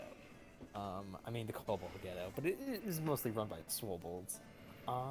You head down there. The first thing you notice when you get down is that there's kind of a silence in the air. Oh and god, you it was a notice setup. I want you to make perception checks real fast. Can I clang on some metal items and say Swobolds come out to play while Yeah, I'm this making this? Swobolds come out and play. You said perception? Yeah. I hang back. I'm not part of this. I'm literally staying out of it. I'm just watching. I guess I'll roll Yes. perception though. Whatever. So you guys, okay, so you guys notice there's kind of a silence in the air. Who got the highest? This, I think it was Rufus. Rufus. Okay, Rufus. You note that there is. You note the trash can you were thrown into when you got here, has been moved.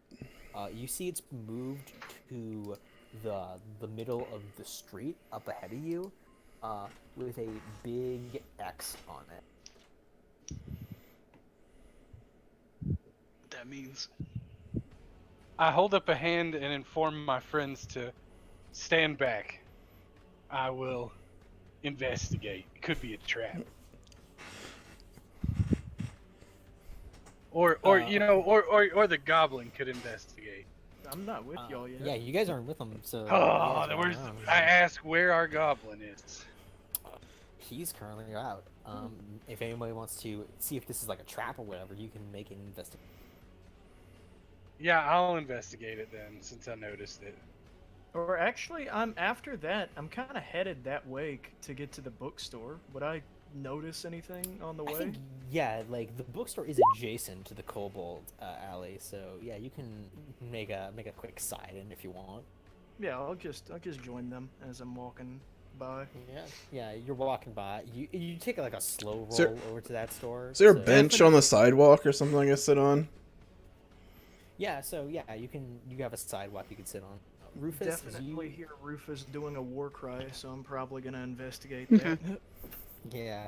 So, Rufus, you look at this thing and don't see that there's any traps in place. I just imagine a cannonball is gonna fall on me while I'm looking at this X. There's just a giant piano that just falls on you. Yeah, pretty much. But yeah, so I approach the dumpster. You approach the dumpster. Okay, the dumpster does not move. Nothing else moves. It doesn't have a lid on it anymore, right? It does not have a lid on it.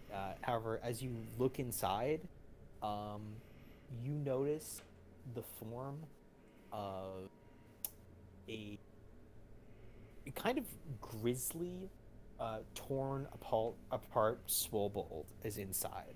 I let out a Um, shocked gasp. And you see on the top of it, there is a purple letter that is parked right on top of the arm, and you see it's already been opened. And you see that there is a plain piece of paper in here that says, "Don't dumpster my guy." Signed, the Beast. that's fucked up.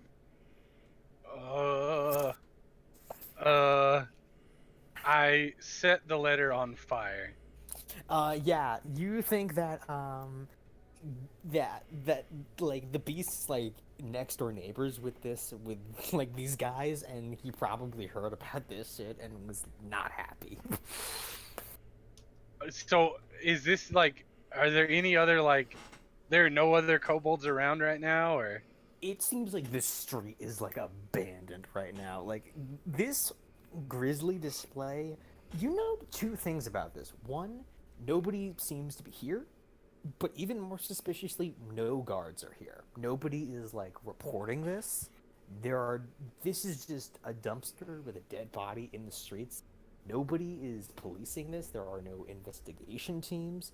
Nobody's reported this. It's So, yeah, all just I definitely set the letter on fire, and if that catches anything else on fire, I'm completely okay with that. And I return to the party. I say, they must have known that we would come back and set things right. I don't think you have anything to worry about anymore, Keith. Keith looks back at the dumpster and he says, "What was in the dumpster?" No. Trash. Mostly. Trash. I mean, okay. Well, I mean, Why'd you light the can I go trash on back- fire? Why'd Can you I, gasp like- so loudly at the sight of trash? Yeah, what's going on with you? I mean, was it Well, some if bad trash? you really want me to tell you, it was a bunch of poop. Oh man, you know what? Burning Somebody must poop have is pranked- dangerous. Can I somebody- insight check this too? Yeah. Yeah, I'm gonna insight check this. With that naturally 2, inquisitive. with that 6, I'm gonna make a deception check. I mean, Yeah, I'm right ahead of you. yeah, you. Damn. It was crit- a it's bunch of toxic kobold shit. Y'all don't want nothing to do with it. It just don't even go over there. It's gross. Oh, that Keith bad, wipes huh? his forehead and he's just like, "Oh man, somebody must have pranked them hardcore. They must have gotten revenge for me, guys." I'm a little disappointed I didn't get to stab anybody with Wolf Killer, but hey, you have his back and he hits you back, Wolf Killer. I whisper to Keith, and I said, "That's an axe. You don't stab with it." Oh, all right. I guess I would. What's the phrase? Slice with it? Chop. Closer. Chop. Oh, right. That's like karate. Something like that. Yeah. Okay. So here's the Wolf Killer back. I'll make sure to stab him later. You see Keith give you back the crossbow too, and he's like, "Okay, I'm gonna go back to my job right now. I'm really happy that nobody had to get hurt, but like, I'm just gonna go back. He's gonna pull that graffiti off. I mean, Well- there's one good thing about this graffiti, Keith. You're What? never without a job. I'm never without a job, but it does get tiring. Definitely to keep managing that every day. I'd rather be doing poop duty, to be honest with you, because at least Oh. poop stays in one place. Oh. Okay. Well, That's to gross, each their Keith. own. Yeah, Keith just went down a notch in my book. He likes poop. Keith, poop boy. I do not like poop. It's just Scat easier to man. Jesus. Yeah, Keith goes off. He's like, whatever. In any case, Bosley, do you do your bookstore thing? I'm gonna wait for everybody to leave before I do that. Well, now that it's clear that Kobold Menace is dealt with, No thanks to you. yeah, no thanks to you either, book boy. Why don't you go ramble some Yeah. more? Fuck you, boot boy. Wait, yeah, boot yeah, boy. boot boy. And then I do like the motion, the fisting motion. What? Excuse me? You know. You know, Just the hand on fist the the air. bicep, fist up in the air. Yeah, you know the hand on the bicep, fist in the air kind of thing. Like shove it up Oh. your ass. Okay, that's not what I thought you meant by fisting motion. But all What right. did you mean? You know why things wouldn't escalate this high if you didn't get involved. Look, you can't just let people walk all over other people all the time. You got to stand up to them. He right, you know. And You if gotta you be get giving. knocked down, you get back up and you show them. You're not gonna take their shit. And clearly it worked. They're scared off. Yeah, they shit in that dumpster because they were scared. Yeah. But now that that's done, I gotta go to a tavern. So I'll you guys can come drink with me or something. Yeah. Drinks. Hell yeah! I mean, you see Keith is like, who's like departing. He says, "Hey, I owe you guys drinks at the White Rose if you want to head over there." You know, that's exactly where I was thinking about going. Awesome. So most of you guys head over to get drinks with Keith. Meanwhile, I still have Bosley- a job to attend to. I'll catch up with you folks later. Okay, Buzz. Yeah, And I give him busy a knowing goblin. wink. And then I wink back. I play with his ear before he leaves. I wink with both eyes. Okay. Yeah, I'll go do that. So I approach the fucking bookstore. You go through a similar process of what happened with Rufus. You see the Dragonborn at the counter. He's the same one as before. He's a clear red Dragonborn, pretty bulky. You see that the store same deal as before. Not much in it. It does seem to have like a few antiques inside. You're escorted over to the back room door with the magical darkness, Okay. and he gestures for you to head inside. All right. Into the void, I suppose. Okay, you head into the void. As you head into the void, you go inside for like a straight minute. However, as you kind of like go into this thing, you feel something kind of like wet as you kind of stamp along, like something is kind of wet underneath your feet. This place needs to be cleaned. Yeah, Can I investigate it? See if it's any kind of it's blood. I would say you're like in magical darkness, and there's no way you could really tell with So I sight, but can't you like could- even see my hands, is what You you're saying. can't. Yeah, you're totally blind in here. You're kind of just walking forward. You could like reach down and like taste test it, I guess. I have bad experience with taste testing things. That's true. Do it anyway. You know what? I'm an investigator. I gotta Okay. investigate things. I'm gonna stick my fingers in that goop and slurp it up. Okay. It's blood, like straight out. You can just tell, and you like. I think it's pretty gross. Undercooked. As I head further down the cave. Yeah. And you can like feel disturbingly as you go down the cave. The blood does not stop. For like a full minute as you continue down like the magical darkness. Eventually, when you like appear out of it, you are in the office of what you presume to be your boss in this town. There's no blood in this room. The floors are perfectly clean and sterile. The two stone bodyguards that are in this place, these two gargoyles, also are clean. You see the high elf that is sitting in the chair, the one with yellow eyes and the spiral scar on his cheek. He has a ripped white shirt that appears to be accenting his two like bare-armed muscles. You see that it's pretty ripped and torn in several places, and there are a few bloodstains covering the shirt. He's got like these black leather gloves on, and as you come in, he says, "Bosley, how nice of you to join me today." Howdy. Should I take off my shoes before coming in here? You look down I think at I your walked shoes. through quite a bit. He looks down at your shoes, and you see that they are indeed covered in blood. And he says, "Don't worry about it. I'll clean it up for you." All right. And I step up to the counter or the The desk. desk. And he says, "So Bosley, I had a meeting with another one of your associates. I wanted to know, how did your mission in the Margrave go?" Fairly successfully. Could you, did anything odd happen while you were in the forest? Can I first off, can I sense motive on this guy? Sure, give me an insight check.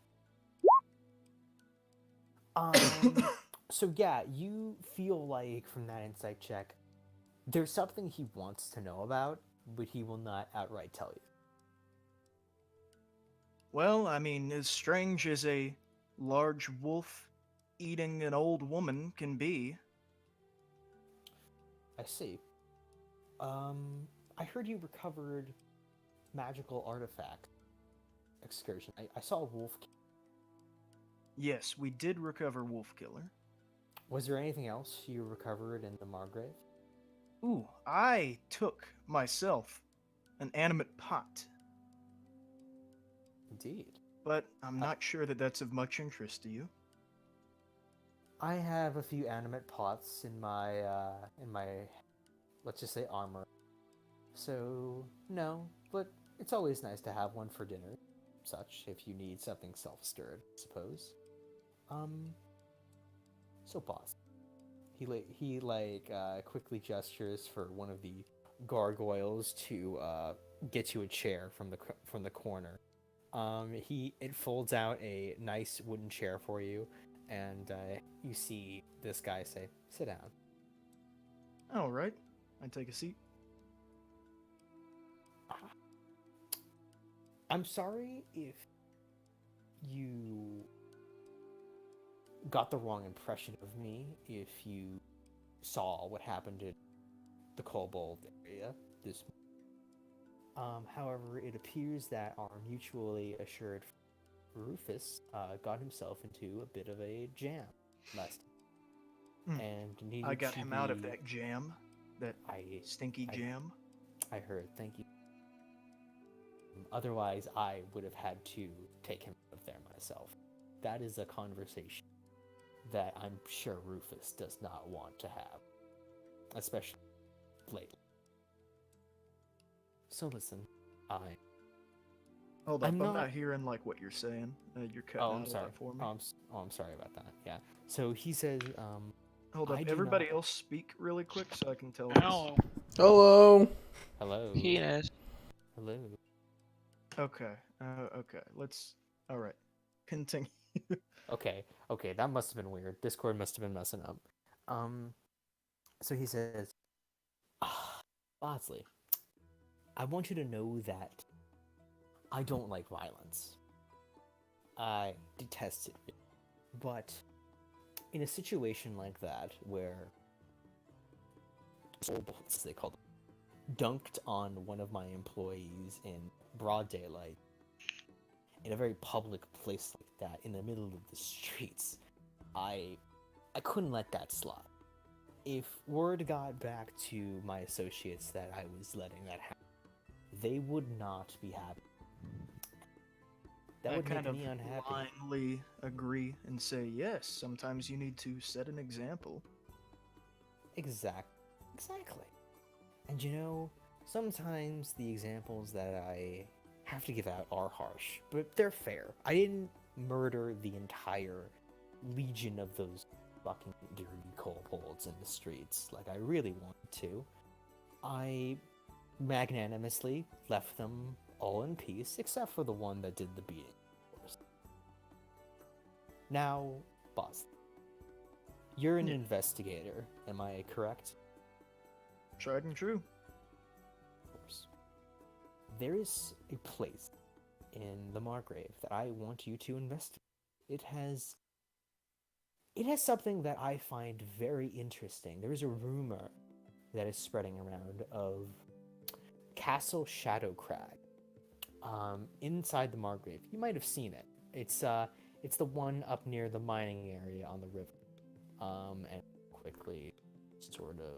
he quickly like gets out a map and puts it out for you on the table.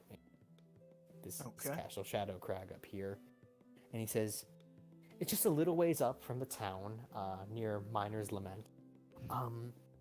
But anyhow, I want you and your team, as it were, to go inside of Castle Shadowcrag and investigate something for me.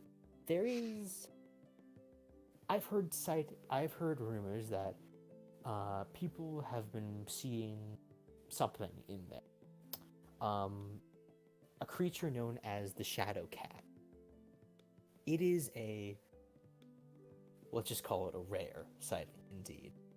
That it seems to be solely within the Margrave that it has been sighted in the last couple of years. Now, something that extinct must be protected by my order. I wish to have you go inside, extract the Shadow Cat for me. If it is there, if it is not there, then then you can simply return and just say that it isn't there. But I trust your deductive abilities that you can find it. Okay. And bring it to me. And he gives you, he holds out to you a little bottle. And it's a little glass bottle that seems to have a glowing cork on it. And he says, when you have calmed it to a degree, it gets a little agitated every now and then. Just open this bottle, and it will be sucked into it like a little glass ship. Bring it back to me. and I will reward you handsomely. Yes, this sounds all well and good, my friend, but I don't think that for an organization like yourself, me simply telling my comrades that we need to go investigate Castle Shadowcrag on behalf of my boss would be much of a good explanation. Should perhaps course. make it look less conspicuous? Of course. Of course. I have the papers already drawn up. You see him snap his fingers. You see someone come out of the shadowy darkness. It appears to be a tiefling with like very ram-shaped horns on his head, and he brings out a file with varying pieces of paper inside of it. You see the high elf pluck out a piece of paper and shove it over in your direction very gently, and he says, "This will be a document warded from the Beastmaster of Zobek. This will be placed as a endangered species, so you will be able to capture the creature without any legally, let's say, any bad legalese happening to you. So if you have this, any questions should be moved away from that. You'll have this in the bag, sort of say." Wait, does the beast head he wants? I thought he wants his things being kind of like kept in secret, right? Yeah, this is kept in secret. Okay. So basically, like, what he's saying is that this document will basically say, like, the Beastmaster of Zobek is basically, like, hiring you guys to do this. Oh, okay. And the beast. if you show anybody this basically, if anybody questions you of, like, why you're doing this, you can just show them this piece of paper, and this should, like, waive them off. Okay. All right. Well, before I leave, what do you know about a woman named Portentia? Portentia, oh yes, of Drawn Industries. I know her presence well in this. Let me tell you this. I'm having someone investigate her. I don't know why I'm being so secretive with you. I'm having Rufus investigate one of her teams. I think that we should at least have those cards on the table. At least the person you're going to be working with is doing jobs well. Yes. So listen, Portentia is an annoyance to me.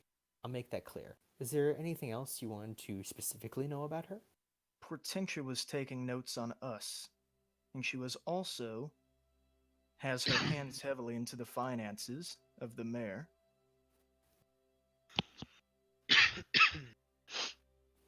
She is...